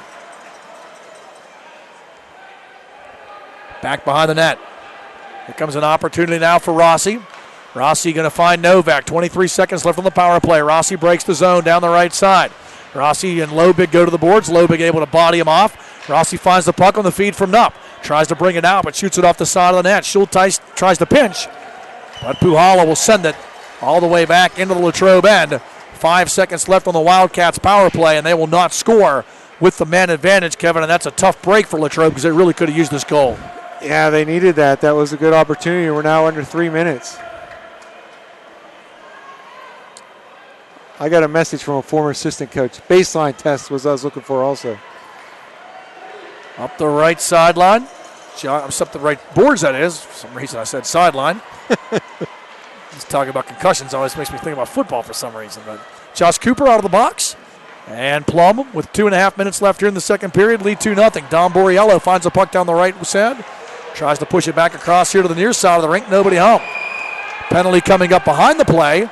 And a slash against Dom Borriello going to put Latrobe right back on the power play with 2:20 left here in the second period. Did have an update, Kevin, and it has gone final. Your defending Stanley Cup champion Pittsburgh Penguins will get the opportunity to defend again as they clinch a playoff berth with a 3-1 victory over the Buffalo Sabres. And if you're going to go with an inflection of AHL players, why not beat an AHL team, which the Penguins practically did tonight? Be nice. Is that Anthony Borriello? Or is that Dom Borriello is going to sit down? Well, let's be honest, Kevin. Now that the Cavaliers have won a championship, Buffalo has become the anus of professional sports. It's going to be a slashing call. So a golden opportunity here for the Wildcats, pretty much with back-to-back power play chances. Unable to convert on the first one. 28 games played for the 89-90 Red Wings, Tim Shovelday. Know it. Glenn Hanlon played more. Glenn Hanlon was old. Joyce down the left side. Let's get back on the rails here. 2 minutes to go here in the second period. 3-0. The Mustangs lead the Wildcats. 1:35 of Plum shorthandedness as Latrobe looks for their first goal of the evening, and they need one. Evan Clark-Deaver down the left side. Drives towards the net, puts it in front for Stein. Nobody home. Follow-up try. Save Benitez. Clark-Deaver looks for a loose puck in the crease, covered up by Benitez as bodies scrum together in there. And a lot of pushing and shoving after the whistle now. That puck was loose for a long time. Gates and Clark-Deaver and Stein all buzzing around the net. But Benitez able to find it amongst the traffic. Cover and hold with 1:20 left on the Latrobe power play. 1:40 left in the second period. Plum still up 3-0 and Latrobe needs one. Yeah, Gates was involved a little more than he should be with his team down 3, and they got 1:20 left on their second power play opportunity. He already has one penalty in this game. Plum is backing up in the neutral zone as Latrobe breaks out. They got 4 players skating backwards. Latrobe trying to hit a crossing player at the blue line. It's just not open. They need to come with a little bit more speed as a unit, dump it behind those 4 players and retrieve it. And now we have more discussion. Dave Fryer, the official, pointing to some coaches on the Latrobe bench. I think he's recommending that one of them might get the tossed if they don't tone it down, let's say. And the discussion now is ongoing with the other official, Jeff Sharon. Not sure what it is about, unless it's about the scrum that was around the crease. And that's probably what the conversation would be about. Yeah. Took Benitez a while to find that puck, but he did. I think Latrobe's asking why the faceoff is back in the neutral zone. Fair question. Well, here we go. Their defenseman might have come below the tops of the circle. Puhala. Shot on. Powell with the save as Puhala let it rip as soon as he crossed the blue line.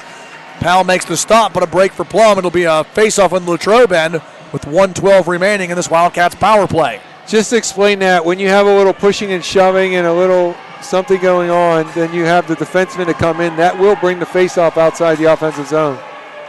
And an update here that the JT Schmizzy has gone to the hospital, so that is not good news for the Wildcats. And we hope the JT's all right. Not good news either for the young man and his family, and we appreciate that update over there from Tews. Schulteis through traffic, misses wide. Latrobe with the puck. Nupp trying to bring it out. Just not moving the puck well enough. There again, he tried to force it cross ice. Yeah, that's where you miss JT Schmizzy's on the power play, that open ice. Just a big loss for the Wildcats. 30 seconds left on the power play, 50 in the period. Schulteis down the right wall, comes back to Novak at the left point. Cross point pass, one-timer by Rossi. He lets it rip, and it bangs off the glass behind the net. Latrobe able to keep the puck in the end. Nupp, Ferry, Novak scrumming to the boards. Coming away with its Nupp. Top of the right circle, passing down now to Novak.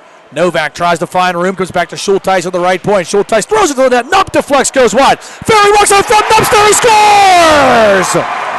Tick, tack, toe, goal! Paxton Nupp on a great backhand feed from Cole Ferry. And the Wildcats, with 4 seconds left on the power play, finally break through and make it a 3-1 game with 24.4 seconds left here in the period. What a pass by Ferry. What a finish by Paxton Nupp. Yeah, they were able to move the puck low in the zone, which is where they've done it a little bit better. Behind the net, as you mentioned, side to side on Benitez, and then Paxton Nupp came from the right side, was wide open. The left D kind of lost him. Come across to him as a right shot. He quickly went upstairs over Benitez's glove, and Latrobe gets a late goal to make it 3-1.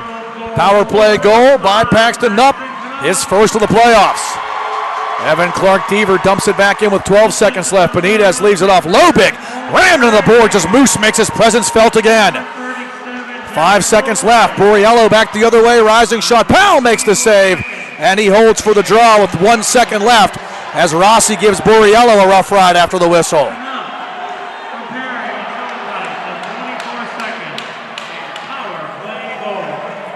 One more face-off to go here in this period.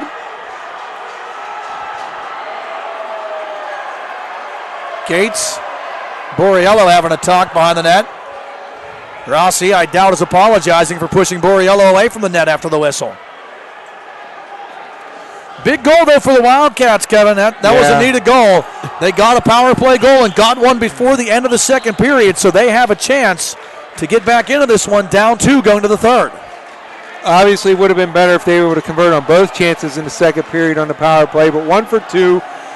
Goal in the late minute with 16:36 marks, so 24 seconds were remaining on the clock. They cash in to close the deficit to 3-1. Face-off 1, and the period comes to an end. 2 chapters written, 1 more to be told here at the UPMC Lemieux Sports Complex. After 2, it's Plum 3, Greater Latrobe 1. We'll take a break and be back with your Mount Lebanon Ice Arena scoring summary. You're listening to and watching the 2017 PIHL Penguins Cup High School Hockey Championships, brought to you by the Tribune Review, only here on the MSA Sports Network. Hit the ice at Mount Lebanon Ice Center, offering the most comprehensive instructional programs in the area, including hockey, figure skating, and learn-to-skate classes for all ages and ability levels. Classes start soon along with senior and developmental hockey leagues. Mount Lebanon Ice Center also hosts Friday night teen skates and Friday after-school skates for younger children. Birthday party packages also available. Mount Lebanon Ice Center, serving the South Hills for more than 35 years. Call 412-561-4363 or go to mountlebanon.org. This is Josh Roundtree from the PIHL Power Play Show at MSASports.net. Along with Kevin Zilmansky, we plan to bring you the best high school hockey talk in Western PA this season. We'll cover every classification, AAA, AA, Single A, and D2. All right, D2, Gordon Bombay, Charlie Conway, the Bash Brothers, Kevin, Wolf the Dennis Stenson, the Flying V? No, Kevin, it's Division 2. It's Knuckle Puck time? All right, it's Knuckle Puck time. It's the PIHL Power Play Show, sponsored by Chatham University, every Wednesday night, 8 o'clock at MSASports.net. Make sure to follow the MSA Sports Network on social media this season for breaking news, scores, links to our articles, and much more. Like us on Facebook at facebook.com/MSA Sports and get in on the conversation with thousands of local sports fans. Follow us on Twitter at MSA Sports and check out our YouTube channel, MSA Sports WPIL, for hundreds of video interviews with local student athletes, game highlights, and more. Whether it's Twitter, Facebook, or our websites, MSA Sports is the place to go for high school sports in Western Pennsylvania. When looking to replace your athletic field, choose ProGrass, first in turf. ProGrass has installed over 500 fields in the U.S. Getting the best artificial turf for your field depends on both the product and the partner you choose. That's why architects, athletic directors, and players choose the ProGrass Performance System. ProGrass maintains an active presence in the synthetic turf industry as members of the Sports Turf Management Association and the American Sports Builder Association, and is proud to be recognized as the FIFA preferred manufacturer. Call ProGrass today, 866-270-6003, or visit them on the web at www.progressturf.com. ProGrass, first in turf. People ask what drives me. It's the respect I have for my opponents, the trust I have in my teammates, a coach who treats me with dignity, and a university that has faith in me on and off the field. That's what keeps me focused, why I practice harder, play my heart out. I play to win. I play for Carlo. Tell us your story using #WhatDrivesYou. Carlo University, a proud sponsor of the MSA Sports Network. The team at UPMC Sports Medicine doesn't just rebuild wrists and knees. They build better athletes. Athletes at every level who want to get stronger and faster and prevent injuries. Fact is, no other sports medicine program in the region is more experienced when it comes to treating, training, and inspiring athletes. UPMC, the official healthcare provider of the Penguins, Steelers, and you. Find out more at upmcsportsmedicine.com. Right now, when you refer a friend to open a new personal or business checking account at First Commonwealth Bank, you can earn a generous cash reward. It doesn't even have to be a friend. Could be a relative. Could be a Bruins fan. Could be that guy over there with the weird hair thing going on. It doesn't matter. Refer anyone to open an account and it will really pay off for you. They'll even get a cash reward themselves, no matter who they root for. First Commonwealth Bank, member FDIC. Learn more at a local branch or visit fcbanking.com. Back here at the UPMC Lemieux Sports Complex between the second and third period of this Class AA Penguins Cup Championship. Plum leading Latrobe by the score of 3-1. Alongside Kevin Zolmansky, Matt Vandriak with you here in the 2017 PIHL Penguins Cup High School Hockey Championships, brought to you by the Tribune Review, only here on the network. Kevin will move into our Mount Lebanon Ice Arena scoring summary. Latrobe gets a big goal before period's end, but still has some work to do, and the bad news is they will have to do it without JT Schmizzy, who is done for the night. Yeah, did you mention that you confirmed that with Mr. Schmizzy? Okay, so for the scoring recap. Oh, they took the shots down already, man. Okay, so in the first period, at 6:10 mark, Plum opened the scoring when Anthony Borriello scored from Nolan Puhala and Dylan Joyce. Those three would hook up again a minute 15 later on an offensive zone faceoff on the power play. It was Puhala from Joyce and Borriello. It was 2-0 Plum at the end of one. Shots on goal were 12-10 in favor of JT Schmizzy's dad. In favor of the Mustangs. In the second period, Plum got the third goal early in the second period. The 1:37 mark, it was Dominic Borriello from A.J. Adamski, and Plum led 3-0. It would stay that way for most of the second period. There were a couple power play opportunities. And on the second power play opportunity late in the period for Greater Latrobe, it was Paxton Nupp on a little low play from behind the net to the front of the net on the power play from Cole Ferry and Jack Schulteis at the 16:36 mark to make it 3-1 Plum, and that's where we are at the intermission. In that period, there were 10 shots apiece. So at the intermission, Plum 22 shots on goal, Greater Latrobe 20 shots on goal, and it is a 3-1 lead for the Mustangs. Latrobe's got some work to do here in the third period. Offensively, they looked a little bit lost. They were able to pick up the physical play and try to get a little spark from that. Did not succeed until they converted on that second power play opportunity when Knopp got it in front. I don't see a lot of crisp, tape-to-tape, nice passing plays until that goal. So I think if Latrobe's going to get back in this game, it's going to have to be ugly. That means, in the hockey cliche, get pucks to the front of the net, get bodies to the front of the net in front of Benitez, because he does a great job controlling those rebounds. So you got to get some screens, hope one bounces off the pads, and then get those sticks whacking at those loose pucks in tight. Preferably you get it back to Rossi at the point, unleash one of those long, hard shots, and you get some big bodies in front. That's their best hope, in my opinion. PAL's going to have to stay strong, keep them at 3 if they're going to make a comeback and try to tie it at 3, if not force it to overtime if they don't win it there. Plum, more of the same, steady, smart play. To me, in the third period for Plum, it's all about decision-making. Managing the puck well, decision-making. When do you get it low? When do you get it across the red line and in deep? When do you cycle as opposed to passing it to a point man that may or may not be open? That point man doesn't force that shot. Sometimes you need to go down the board, so it's all going to be about decision-making in the third period with a 2-goal lead for the Mustangs. The bad news, Kevin, if anyone's tuning in late, is that Latrobe will have to battle back if they would in this third period without leading scorer JT Schmizzy.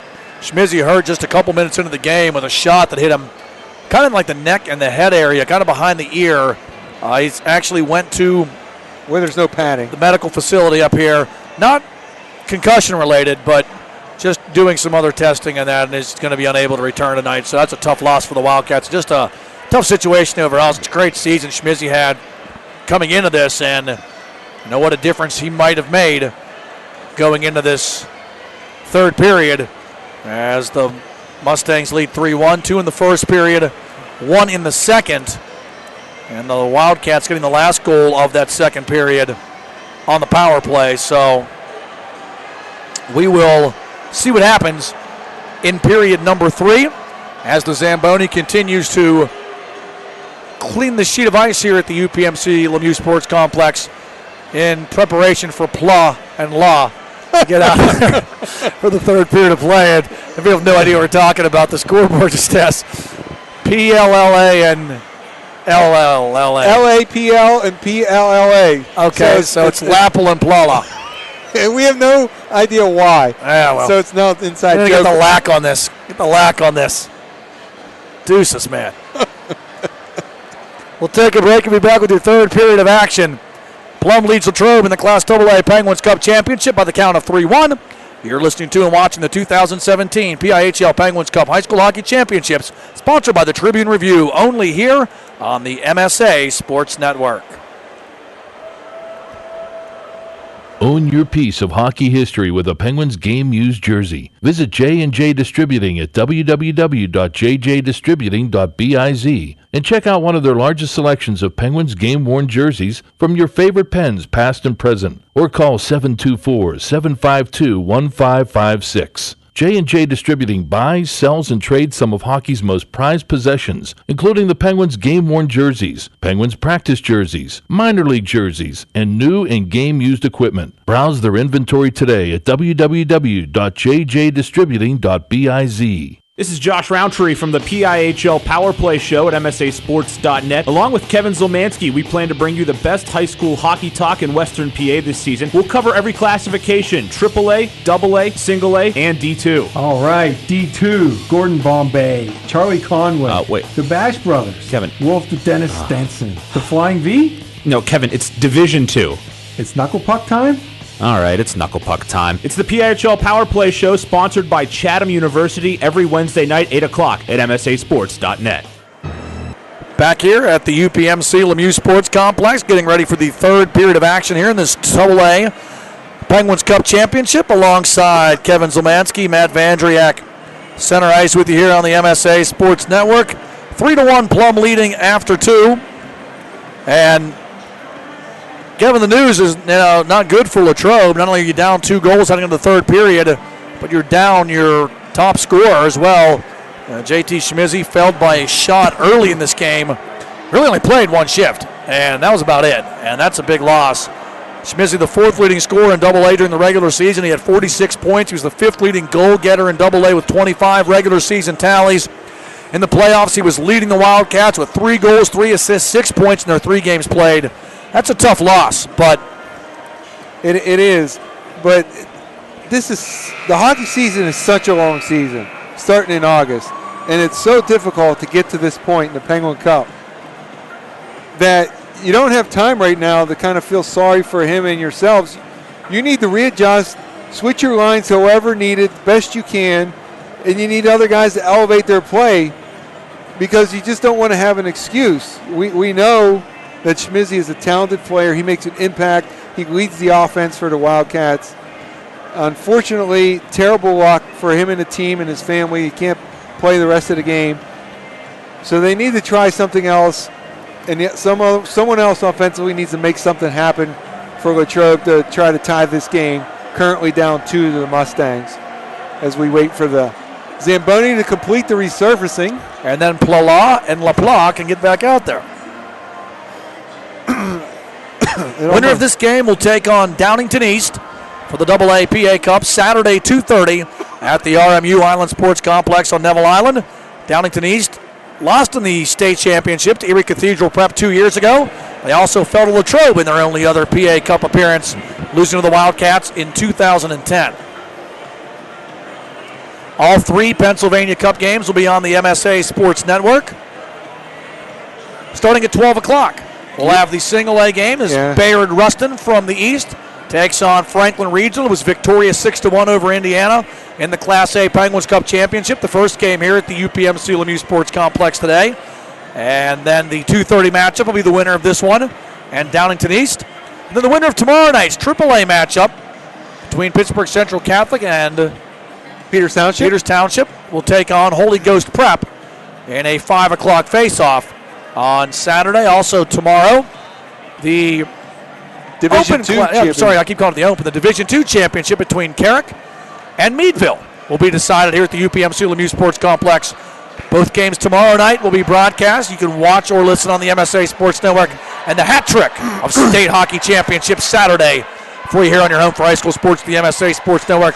And the Penguins Cup Hockey Championships are brought to you by Tribune Review.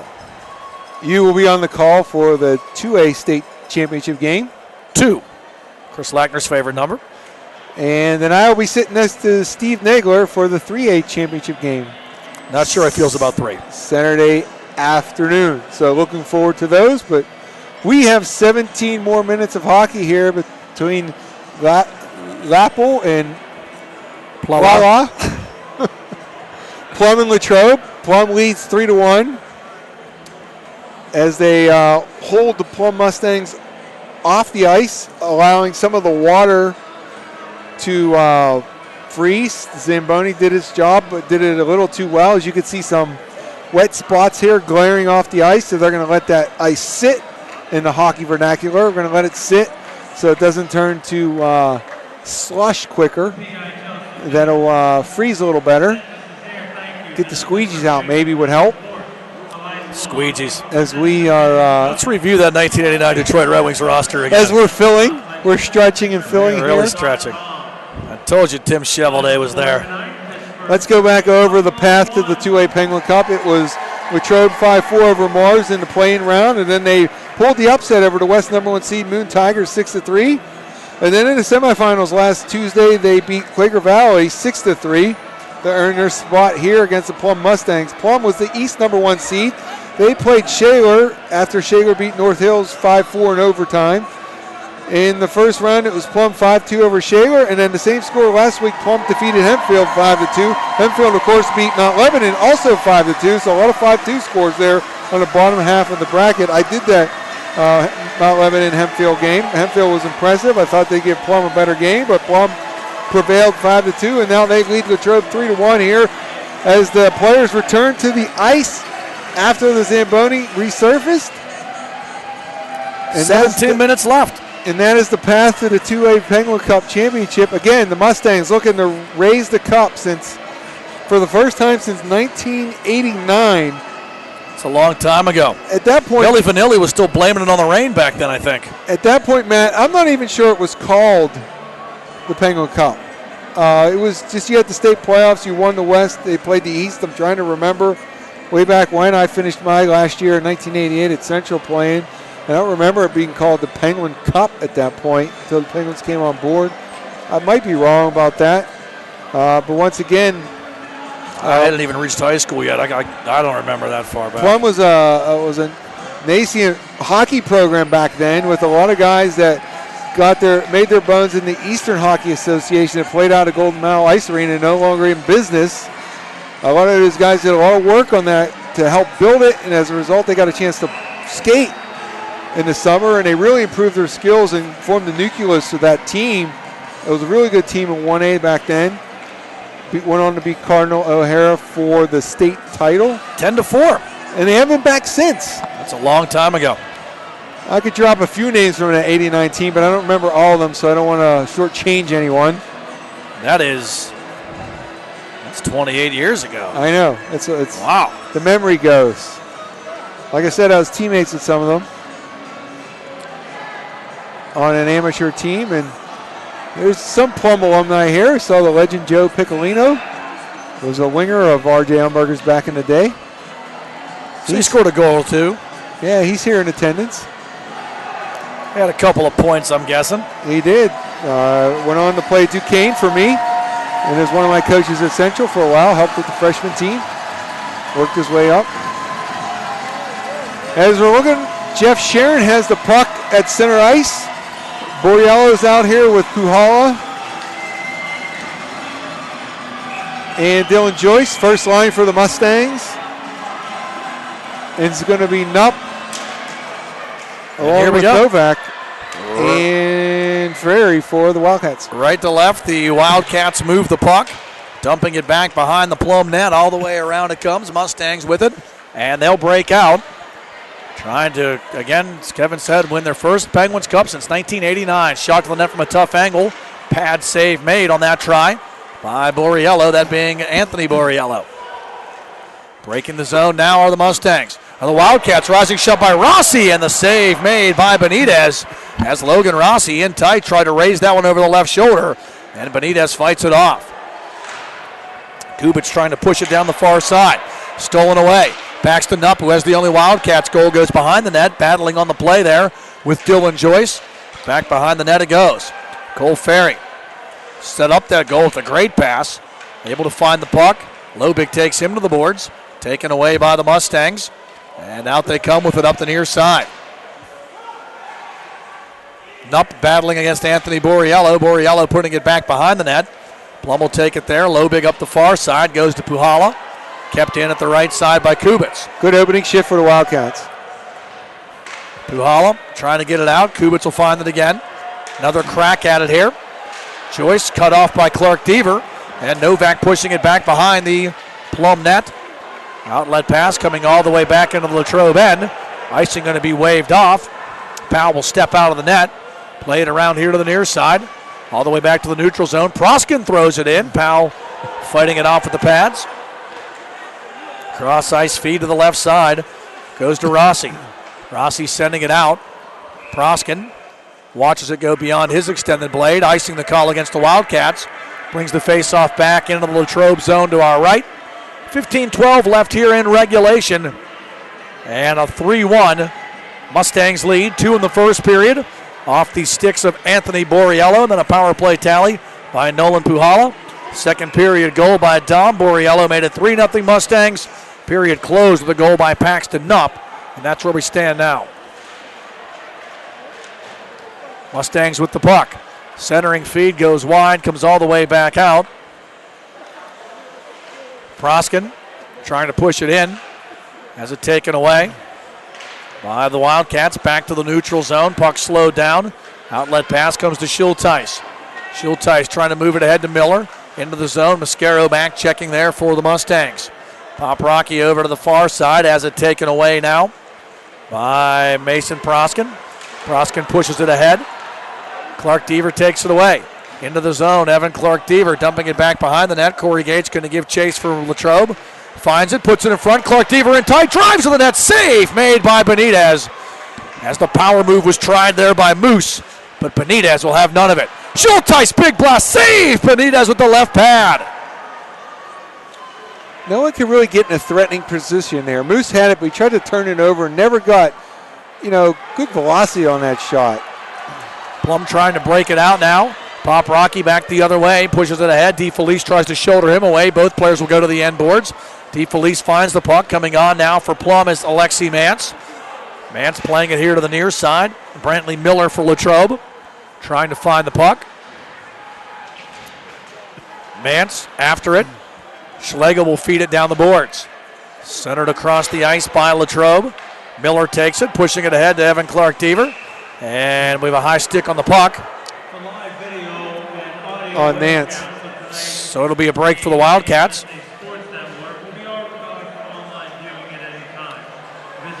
I don't know if he's ever done it, but I'd give some consideration to Rossi at forward here. Main defenseman for Latrobe. I like the way he skates and handles the puck in his shot. If he could get in a scoring situation down low, I might see if I could double him, try to get him up at forward and Schmizzy spot. Try to say that, Schmizzy Schmott. Spot. Here comes a chance back the other way. There's Steele. Puhala. Saved by Powell. He gets enough of it. Wraparound try. Powell with the stop. Puhala finds it and stuffs it in. Too many chances for the Mustangs. And Nolan Puhala for the second time tonight finds the net.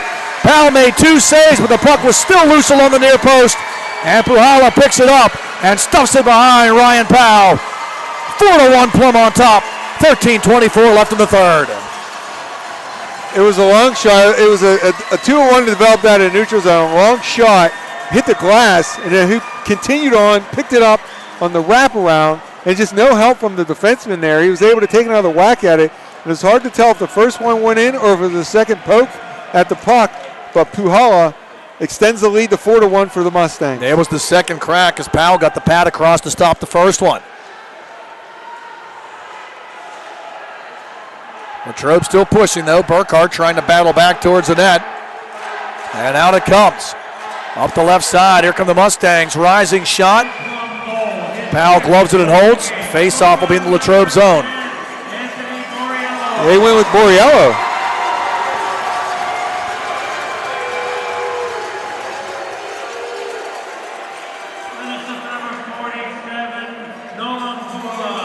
Puhala gets the assist. Joyce gets the other assist, so Joyce has 3 assists tonight.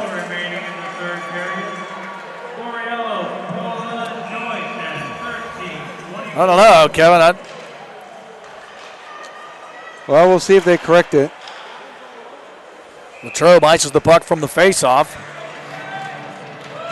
Well, I will say one thing. No, that's not Puhala out there.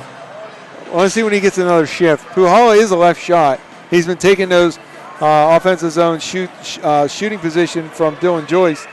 So they're going to go with Borriello from, I think, Puhala.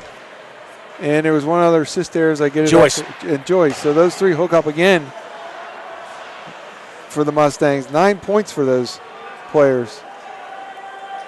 Puck played around the boards here for Latrobe. Out to the left point. Shot to the net. Save. Powell. Rebound try. Loose in front. And kept out as the long shot by Lobig denied by Powell. 12.5 left. 4-1. Plum on top. That goal there may have been the backbreaker. Lead pass comes to Cole Ferry, though. Ferry to the left wing side. Lobig, a nice job to overtake him. And Lobig takes out Ferry and the referee. Steele. Baranowski comes back. Shot to the net. Bouncing shot. Stick to side by Powell. Around here to the near side it comes. Schlegel regroups in the neutral zone. Opportunity for the Mustangs. Into the neutral zone it goes. Broken away. Here comes Plum back the other way. Puhala tries to find room. Puhala scores! No, Puhala definitely got that one. And he was half man and half amazing on the effort as well.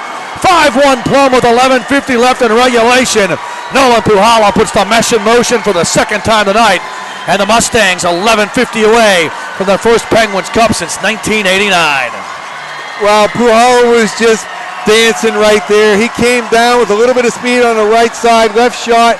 He kind of flipped it through the stick of the defenseman, dipped around the defenseman, picked it up. He was at the low part of the circle. Powell went down. He looked up, buried it up over the glove to give the Mustangs a 5-1 lead, and Latrobe takes a timeout. Timeout taken by Josh Werner. Unassisted goal for Puhala. So he has a 5-point night by my count. Let's see, he has an assist on the first one. He had the second goal. He was not involved in the third one. Okay. So he's a 4-point night. On the fourth one, he had an assist and the goal. So he's 2-2 right now. You might see his name on the Chatham University 3 stars later. as that line of Puhala, Joyce, and Borriello has dominated this game. Yeah, they all may make appearances on the Chatham University 3 stars of the game. This is Plum's first Penguins Cup appearance since their only other Penguin Cup appearance 28 years ago. Mustangs won the Penguins Cup and also the state title in 1989. Latrobe's 5th appearance in the Penguins Cup championship. The Wildcats had won the previous 4 appearances. Went on to win the PA Cup as well in 2008, 2009, and 2010, then again in 2013. The difference this time is they took a real body shot early on when they lost their leading scorer, JT Schmizzy. They had to kind of recover from that, and it really took them a while, and they didn't really get on the board till late in the second, and now they got Fleury here from Plum early in the third. Latrobe with the puck from the draw, going to dump it in to the Mustangs' end. Both Anthony Borriello and Nolan Puhala now looking for the hat trick. Nolan Puhala and Dylan Joyce both had hat tricks in the 8-6 regular season win. Plum scored over Latrobe in December. Proskin pushing it out. Back towards the Latrobe end. Rossi circles and tries to bring it back. Rossi into the Mustang zone. Benitez comes out of the net, and he'll leave it back there for the defense. Up the near side, Anthony Borriello just going to send it up the far wall. Kubitz will cut it off before it hits the Latrobe line. Sending it back over here to the near side. Evan Clark-Deaver after it there. He'll dump it back behind the net. After it, there's Proskin. Proskin body checked on the play by Brantley Miller. Up the far side comes Plum. Clark-Deaver and Moose just got hunted. Dylan Joyce drops him with a hard hit in front of the Latrobe bench. Rossi comes back the other way, moves it ahead to Brantley Miller. Miller now sends it to Rossi. Rossi in tight, shot on Benitez with the save, and then cleared out on a good defensive play by A.J. Adamski. Latrobe still coming here with 10.5 left in the third period, down by 4 goals. In tight shot, save, Benitez rebound, and Rossi misses unless Benitez somehow got back with the blade. Now he airmailed it on the backhand. Golden chance there for the Mustangs, but they just can't cash in. Evan Clark-Deaver dumps it back in as Latrobe goes to a line change. Mascaro up the near side, cross-ice pass, picked off by Jared Stein, then stolen back. Saved by Powell with a good glove stop there as Logan Schlegel had a great chance from between the circles. Loose puck comes back now to Baranowski. Baranowski in the left circle, in tight, shot on Powell with the save. And he holds the rebound as well. 9:52 left here in regulation. Plum on top, 5-1 and trying to add to it. Oh, right there you saw some opportunities for Latrobe, and Rossi was making it happen from the blue line. He led the rush, got the first puck to the net, and then the second time he went across the formation, and then he crashed, and he had a wide open net, and he just airmailed the backhand over the net. Face off in the Latrobe end. Wildcats trying to break it out. Up the left side, here comes DeFelice. And it's going to be stolen away now by Schlegel. Logan Schlegel dangles, fires, and misses Klein on the glove side. Dan Baranowski after it there. Up the far side it goes. Jared Stein. Stolen away. Novak brings it back to the Plum zone. Novak drives. Center. Stein on the doorstep. Can't find it. Schulteis at the right point. Has to settle it down. Shot blocked. That was a good block by Schlegel. Stolen by Schulteis. Rister goes wide. Ferry battling for that puck. Finds it in the circle. Comes back to Schulteis. Long shot coming. Benitez a save. Rebound loose. Benitez finds it as both Ferry and Stein were looking to put it home. A little bit more urgency and desperation from the Wildcats. Good sequence right there, getting the puck to the net. They got to be careful. They're frustrated down 4, and they're giving some shots to the legs of the Mustang players after the whistle. No one wants to see anything bad happen here. Plum certainly has another game to play if they can hold on for the last 9:22 here in the third period. It's kind of misleading. It says shots on goal 29-26 in favor of Plum, but I thought it'd be a little bit wider margin than that, as we have a discussion at the scorer's box between the official scorekeeper and one of the officials and the linesman. Unsure what the topic of that conversation is right now. Perhaps discussing that 4th Plum goal. Yeah, you wouldn't do that then. You'd wait till afterwards, before the coaches. Coaches have to sign the score sheet at the end. They can request a change from the officials before you sign it, but you would not handle that in the middle of the third period of the Penguin Cup. They're going to go over to the Plum bench right now. discussion there. Once again, it's Fryer talking to Soma. Bestone, the linesman, as the witness in case there's a question on what was being discussed. The officials always have another set of ears there to back themselves up. And now we're going to go over to the Latrobe side. Talk on the Latrobe bench as well. Coach Werner wants to get in on the party and say, what's going on? Why aren't you telling me what's happening? And that's fair. I'd be the same way. I'd want to know why we're having this delay. We're going to have an offensive zone face-off for the Latrobe Wildcats to the right of Benitez. I believe a few of the Plum faithful have vuvuzelas, Kevin. Oh, they're awful. That takes me back to the 2010 World Cup. Yeah. Where I thought that my television was overrun by a swarm of bees. Yeah, that was just terrible to hear. Steal by the Wildcats, centering pass there. Burkhart trying to find Corey Gates, can't do it. Puhala back the other way, drops to the Joyce. Joyce shot, save made by Powell. And he absorbs the rebound as well.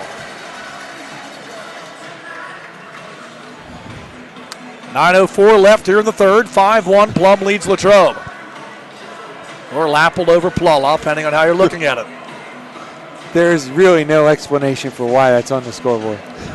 I'd like to know what it is if there was one. They can obviously get letters in there. Just can't get the right sequence. Not the right ones. Face off in the Latrobe zone to the left. And back behind the net after it here.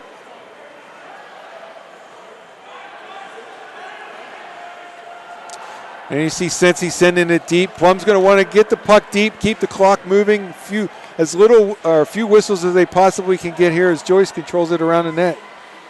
Here comes Joyce trying the wrap around to Puhala, looking for the HT in front, Borriello, and he can't put it home either. Both Anthony Borriello and Nolan Puhala looking for the hat trick. Would be a high stick on the puck, so Latrobe will get the opportunity to have an easy outlet here.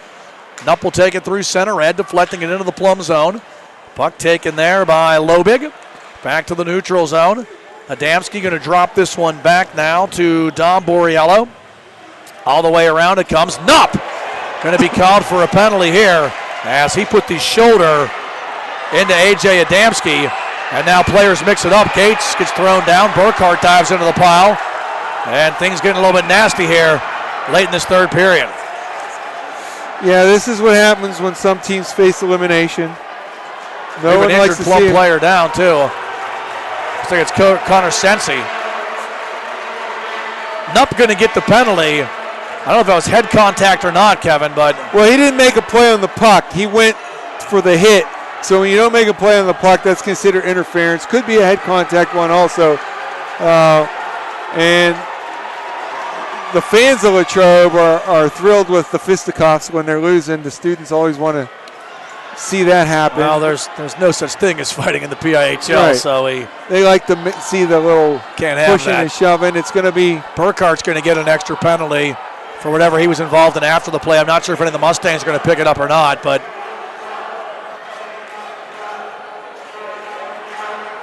So the original penalty is going to be on Nupp for interference, we believe. Yes. And then Jacob Burkhart went to the box as well. And with 8:05 left, Plum leads 5-1. And will have some time to work with at least a one-man, perhaps a two-man advantage. Borriello comes over for Plum to find out what's going on as the captain of the Mustangs. He is going to go to the box. Actually, no, he's not. No?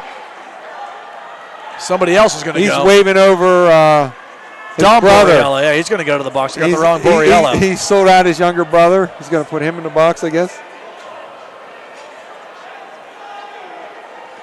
Probably coincidental roughings. To Burkhart and Dom Borriello, and then the original penalty to Nupp. Might see a 5-on-4 man advantage for Plum. I think that's what we're going to get.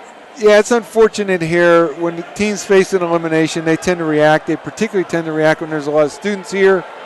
As a coach, you're trying to tell, if I'm coaching Plum, I'm telling them you got to swallow your macho-ness and you need to turtle and just get down on the ice because you have a state championship game to play if you can hold on for 8:05.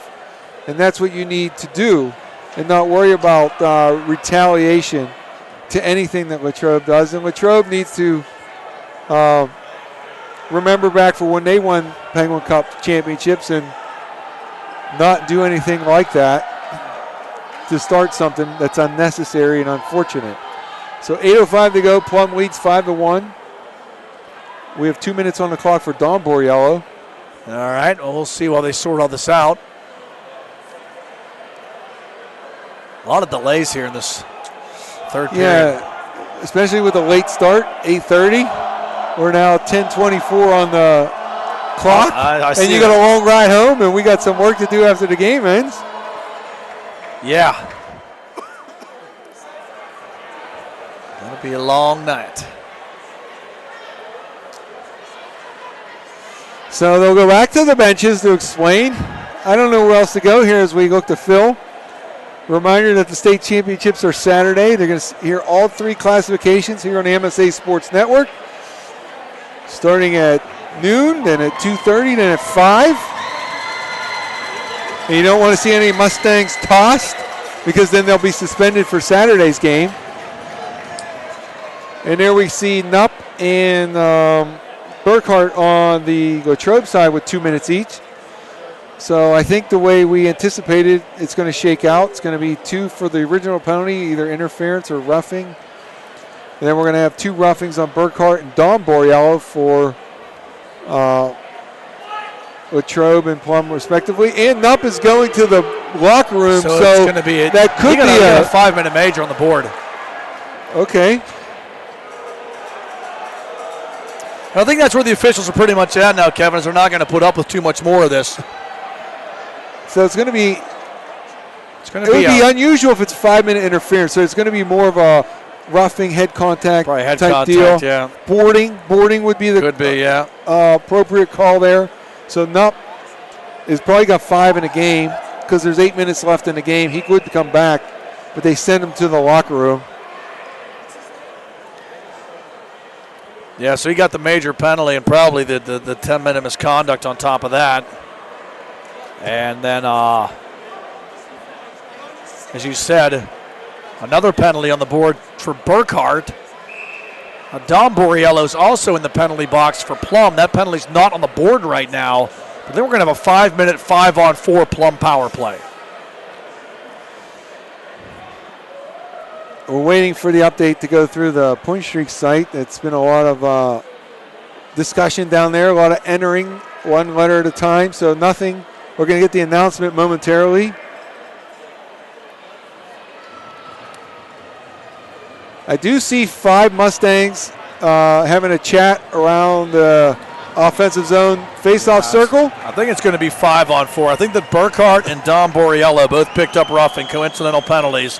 And that will the 5-minute penalty against Nupp will be the power play that Plum has to work with here. And that's why Borriello's penalty came down. Burkhart's will probably come down. And then you'll see the Unless 5 up Burkhart there. picked up an extra minor. But there's only 3 Wildcats on the ice, so he must have gotten a double extra minor, yeah. So Plum will have a 5-on, well, no, because we're going to send over someone to serve a penalty. Colton McCutcheon head of the penalty box. 2 are going to serve. Yeah, also Lane Ruffner going to head of the box. So one of them is going to serve the second minor. Then the other is going to serve the 5-minute. Yeah. Believe me, it's never fun as a coach to select players to serve penalties because they didn't do anything.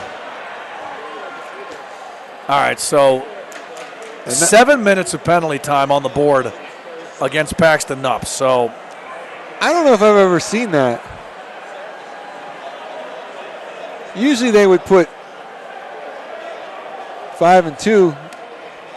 Are you having a little technical difficulty here? No, we've been waiting so long, Kevin, that the laptop has just decided to shut down. We're in the power saver mode. Well, I'm going to go into power saver sleep mode here soon if this game doesn't end before 11 o'clock. You remember when Mike Lang used to talk about the Night Owl Club? You ever remember that? Was it the Night Owl Club? It was always the Night Owl Club when the game went past midnight. After midnight, but was it the Night Owl? Is that what it was called? Yes, it was. I swear it was called something else. No. Latrobe wins the draw. They'll dump it all the way back into the Mustang zone. Plum will have 7 minutes of 5-on-4 power play time to work with. And here come the Mustangs out of the zone. Anthony Borriello looking for the HT down the left side, going to go to Joyce. Joyce back behind the net, looks it over now. Joyce bringing it out behind the net to Puhala.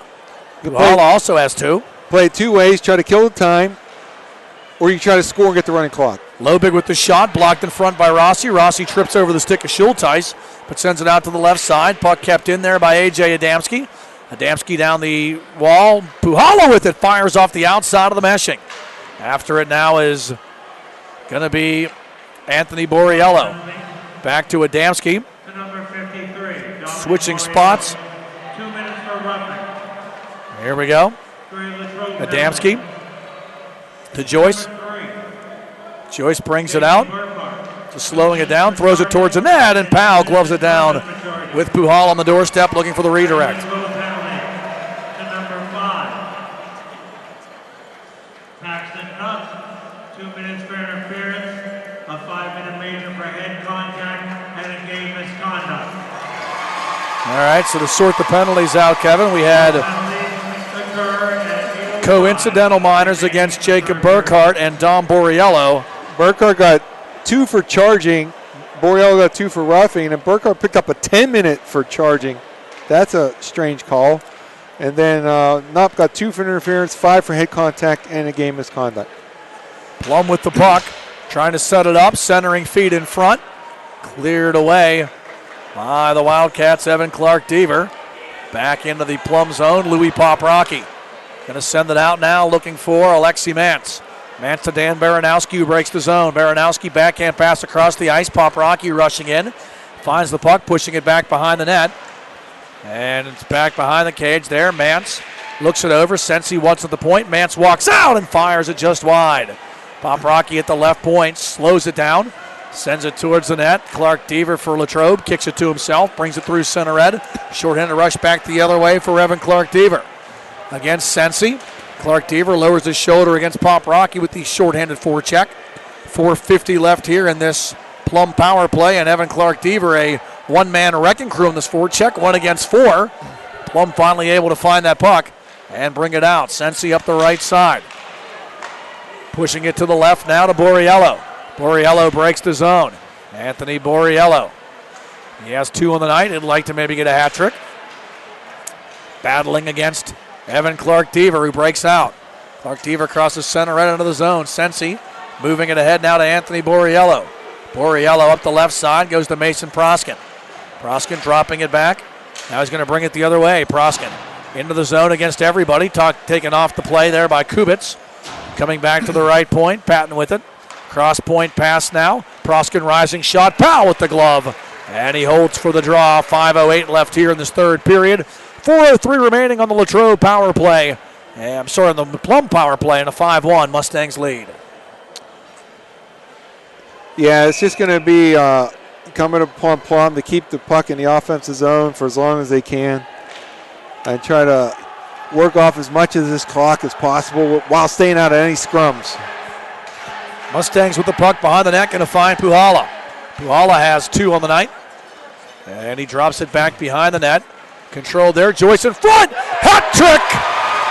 Anthony Borriello, rising wrister power play goal, his 3rd of the night, and the Mustangs with 4:52 left have a 6-1 lead. Just moved very nicely from behind the net through the defender's stick to Borriello, wide open in the slot. The high forward did not sag to the slot area to help his goalie, and Borriello made no mistake. He buried it up high over Powell's glove. He had a hat trick last week against Hempfield. He has a hat trick tonight. 6 goals in your last 2 playoff games for the captain, Anthony Borriello, and the one hat has made its way onto the ice past the netting. Borriello with the snipe. 4:52 remaining here. How do you get the hat past the netting? That's a good toss. I think they went under. They pulled it back. Those crazy kids are resourceful when it comes to getting hats on the ice. This one's a route. It is. Ladies and gentlemen, it certainly is. From throwing coins and other objects on the ice. Yeah, make that announcement. That'll discourage them. Power play goal and the hat trick for Anthony Borriello give the Mustangs a 6-1 lead with 4:43. They're looking for the Chili goal now. Yes, we're getting all the old references in. We got the Night Owl Club. We got the Chili goal. We already checked the U.S. Airways out-of-town scoreboard. We know the Penguins are going to the playoffs. Joyce with the puck down the left side. Can we get a double hat trick? Can Nolan Puhala get it? Centering, looking for Puhala. Down on the play is Vince Uniro. Rossi down. Puhala trying to send it. Puhala got an assist. And this one's played out by Latrobe.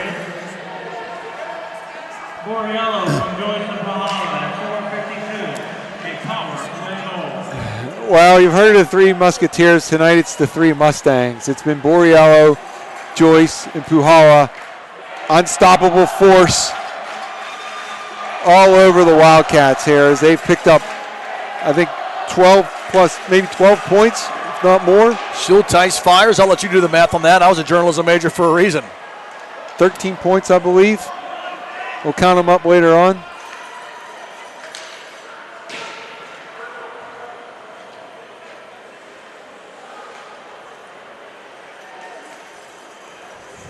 $13 points on that line. That's a good night.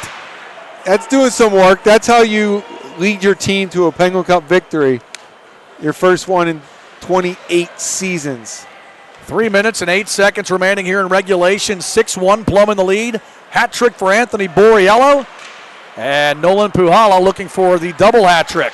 Steele. Mance drops it back. Baranowski fires. Not only would it be a double hat trick, but what else would it be, Kevin? The Chili goal.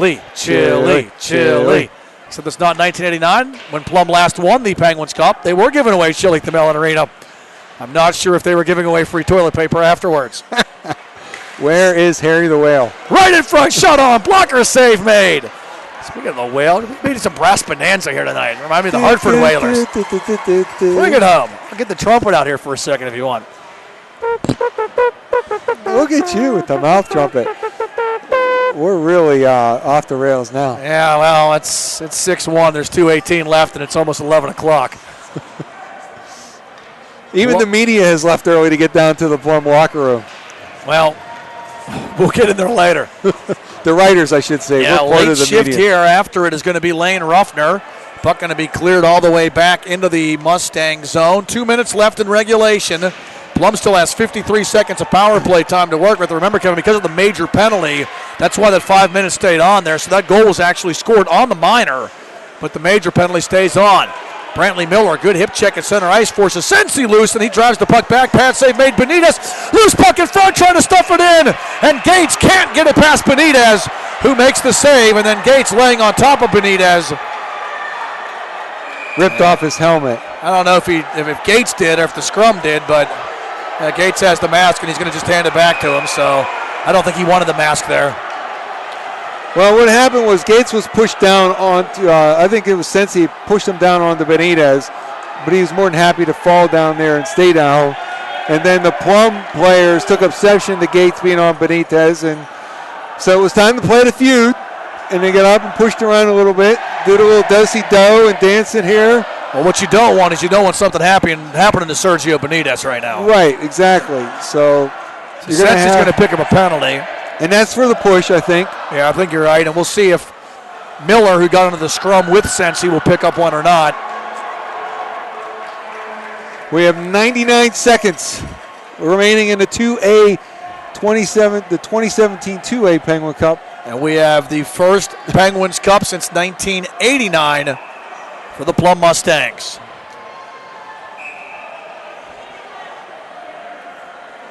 Matt, they're going to party like it's 1989 in Plum tonight.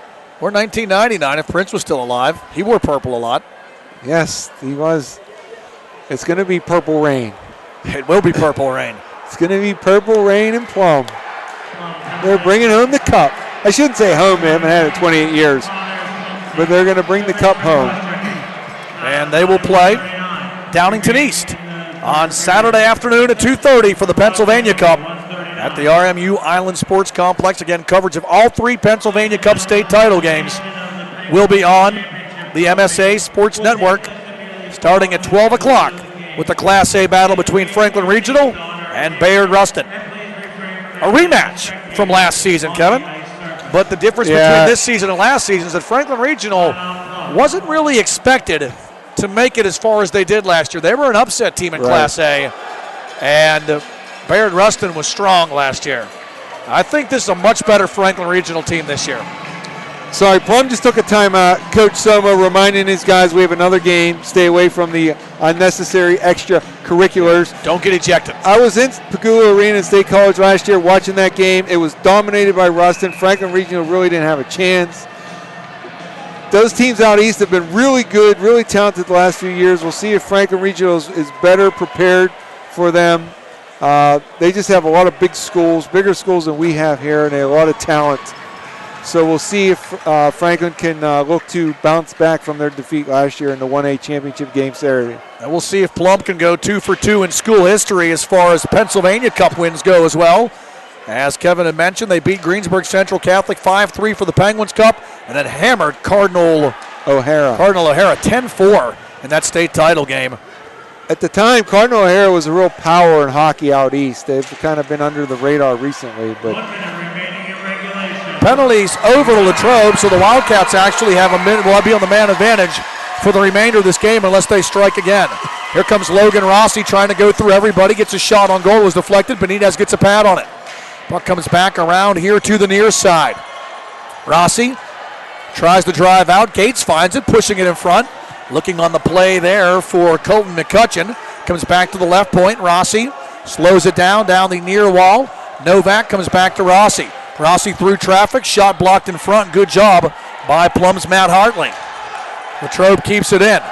McCutcheon tries to drive towards the net. Stick check and a good play by Lobig, and he'll send it all the way the length of the ice. 15 seconds remain in regulation. Plum on top by the count of 6-1. Rossi bringing it out.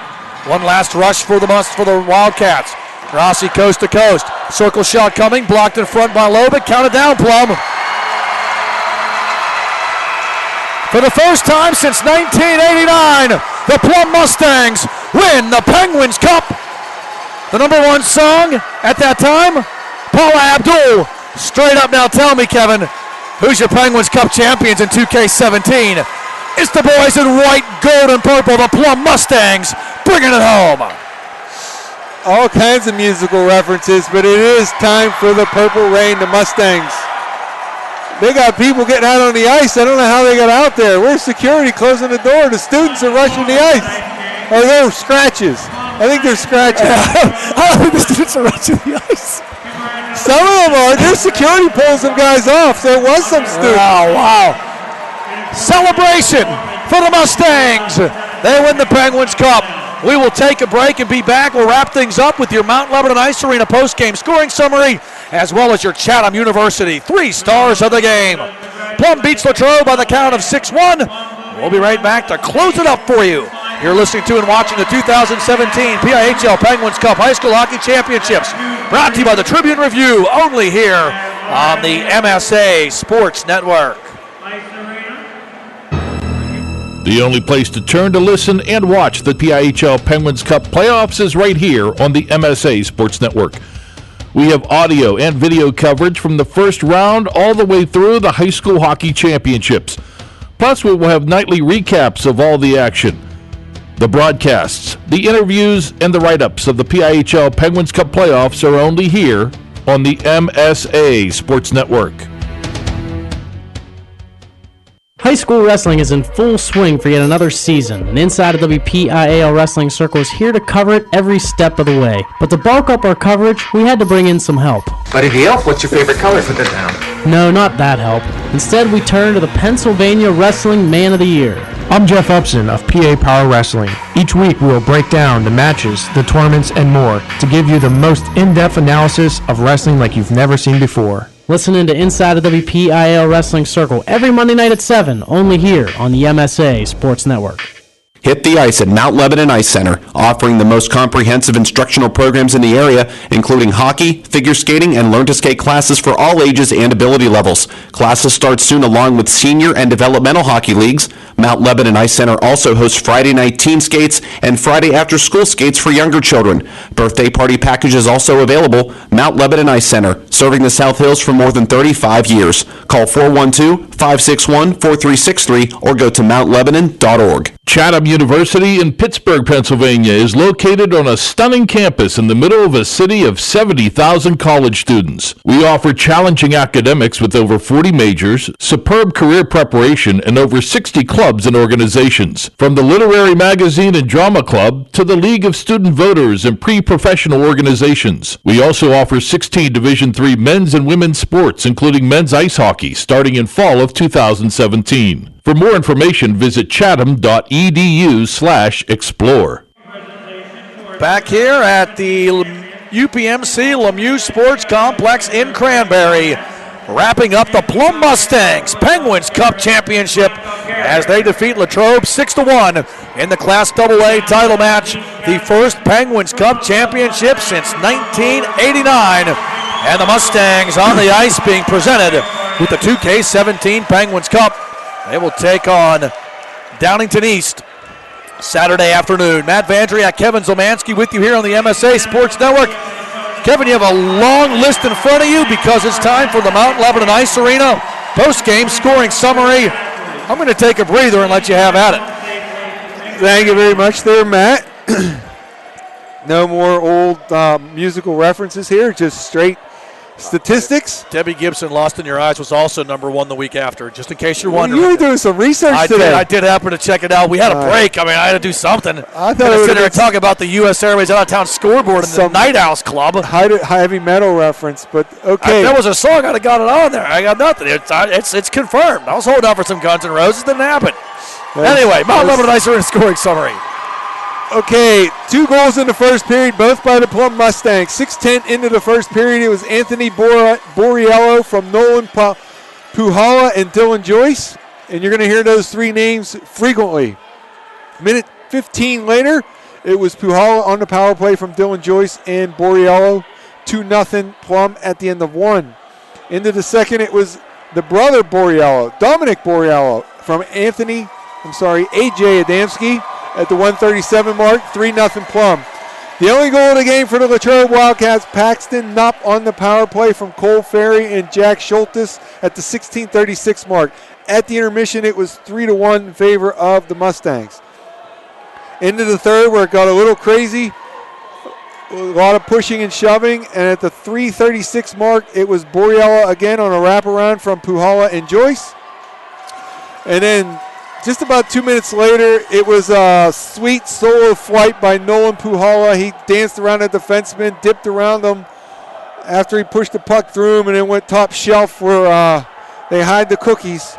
At the 5:10 mark, Puhala unassisted, and then completing the hat trick on the power play, on a 7-minute power play, the captain, Anthony Borriello from Dylan Joyce and Nolan Puhala at the 8:55 mark. That was the last goal of the game. Final score 6-1. Shots on goal. Latrobe 10-10-11 for 31 for Plum. 12-10-13 for 35. By my count, Latrobe 1 for 3 on the power play. Plum 2 for 4. 13 points. And we'll talk about that when we get to the 3 stars. As we wrap up the Mount Lebanon Ice Arena scoring summary, 13 points for that line. Gee, I wonder if any of those guys are going to make an appearance on the eagerly anticipated Chatham University 3 stars of the game. In fact, they all will. You can't separate them. They're kind of like the Hanson brothers, and you always see them together, right? Just no tinfoil on their knuckles. No. Number 3 star Dylan Joyce, 4 assists. Not on the score sheet. Success and domination on the face-off circle by Dylan Joyce. Really keyed the early game. The early goals for the Plum Mustangs as he skates around the cup currently. Number 2 star Nolan Puhala. I don't know why I keep having trouble with his name. Nolan Puhala, 2 goals, 3 assists, 5 points. Number 1 star and the player of the game, Anthony Borriello, goal and an assist. second game with a hat trick. That line totaled 5 goals, 8 assists, 13 points. That is your Chatham University 3 stars of the game. The Mustangs celebrating on the ice here at the UPMC Lemieux Sports Complex, and rightfully so. It's been a long time, but the Penguins Cup coming back to Plum for the first time since 1989. The Mustangs were not Sally's tonight to get another reference. They were certainly not. Their second Penguins Cup in school history, and they will have a chance to make it 2 for 2 on the Pennsylvania Cup level as well when they take on Downington East Saturday afternoon at 2:30. Again, make sure you stay tuned to the MSA Sports Network. Tomorrow night, doubleheader for you.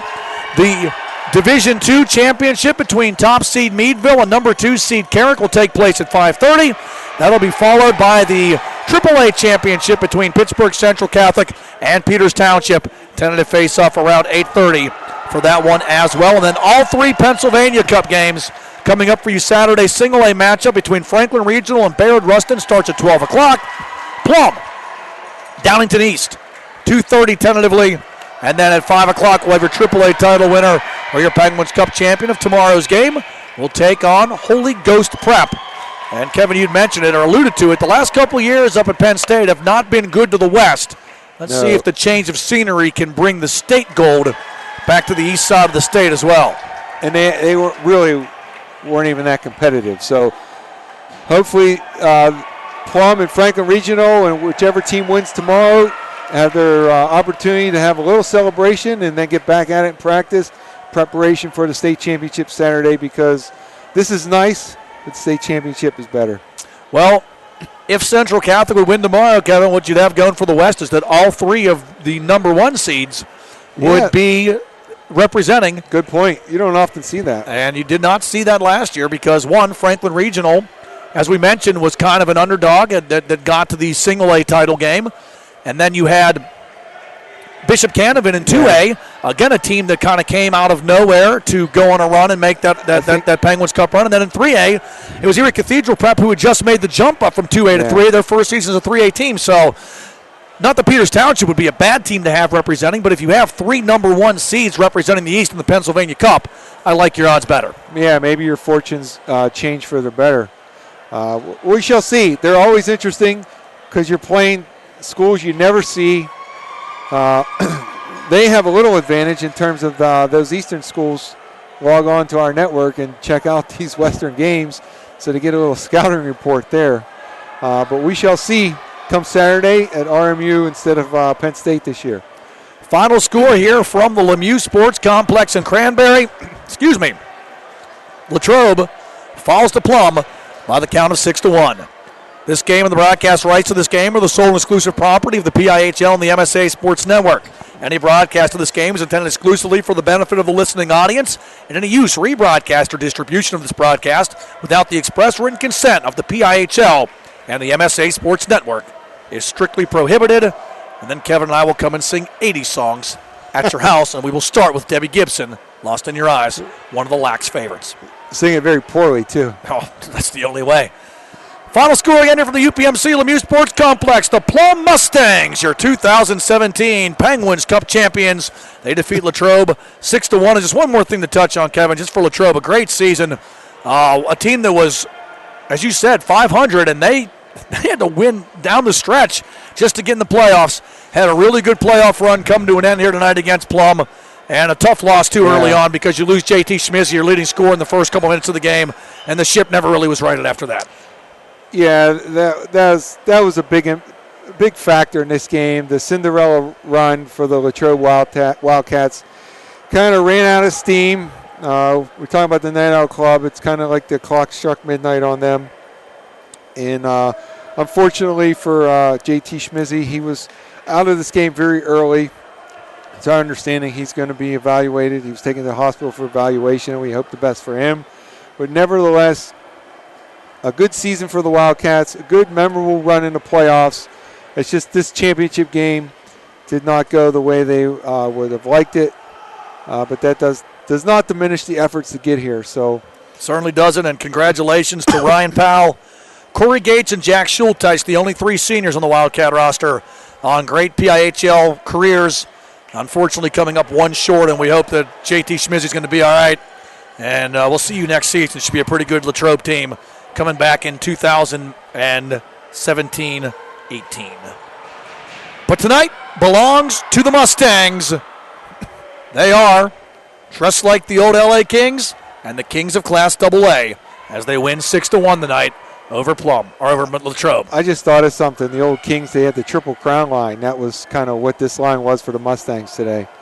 A little late to the party, but a good reference. It's never too late for a good reference while we're still on the air. Plum 6, Latrobe 1, the Mustangs are the champions. We'll see you tomorrow night here from the Lemieux Sports Complex with the the Division II championship and the AAA title as well. And then all 3 Pennsylvania Cup games on Saturday. For Kevin Zomansky, Matt Vandrak saying thanks for listening and watching. Hope you enjoyed it as much as we did bring it to you. And we thank you for tuning in for the 2017 PIHL Penguins Cup High School Hockey Championships, sponsored by the Tribune Review, only here on the MSA Sports Network. Good night, everyone.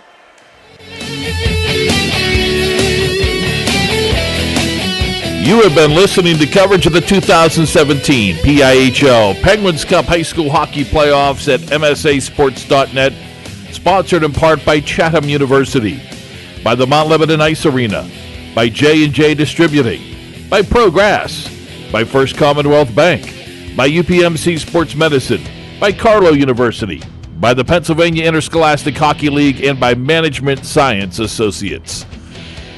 You can follow the high school hockey postseason every day by logging on to www.msasports.net. The preceding has been a special presentation of the MSA Sports Network.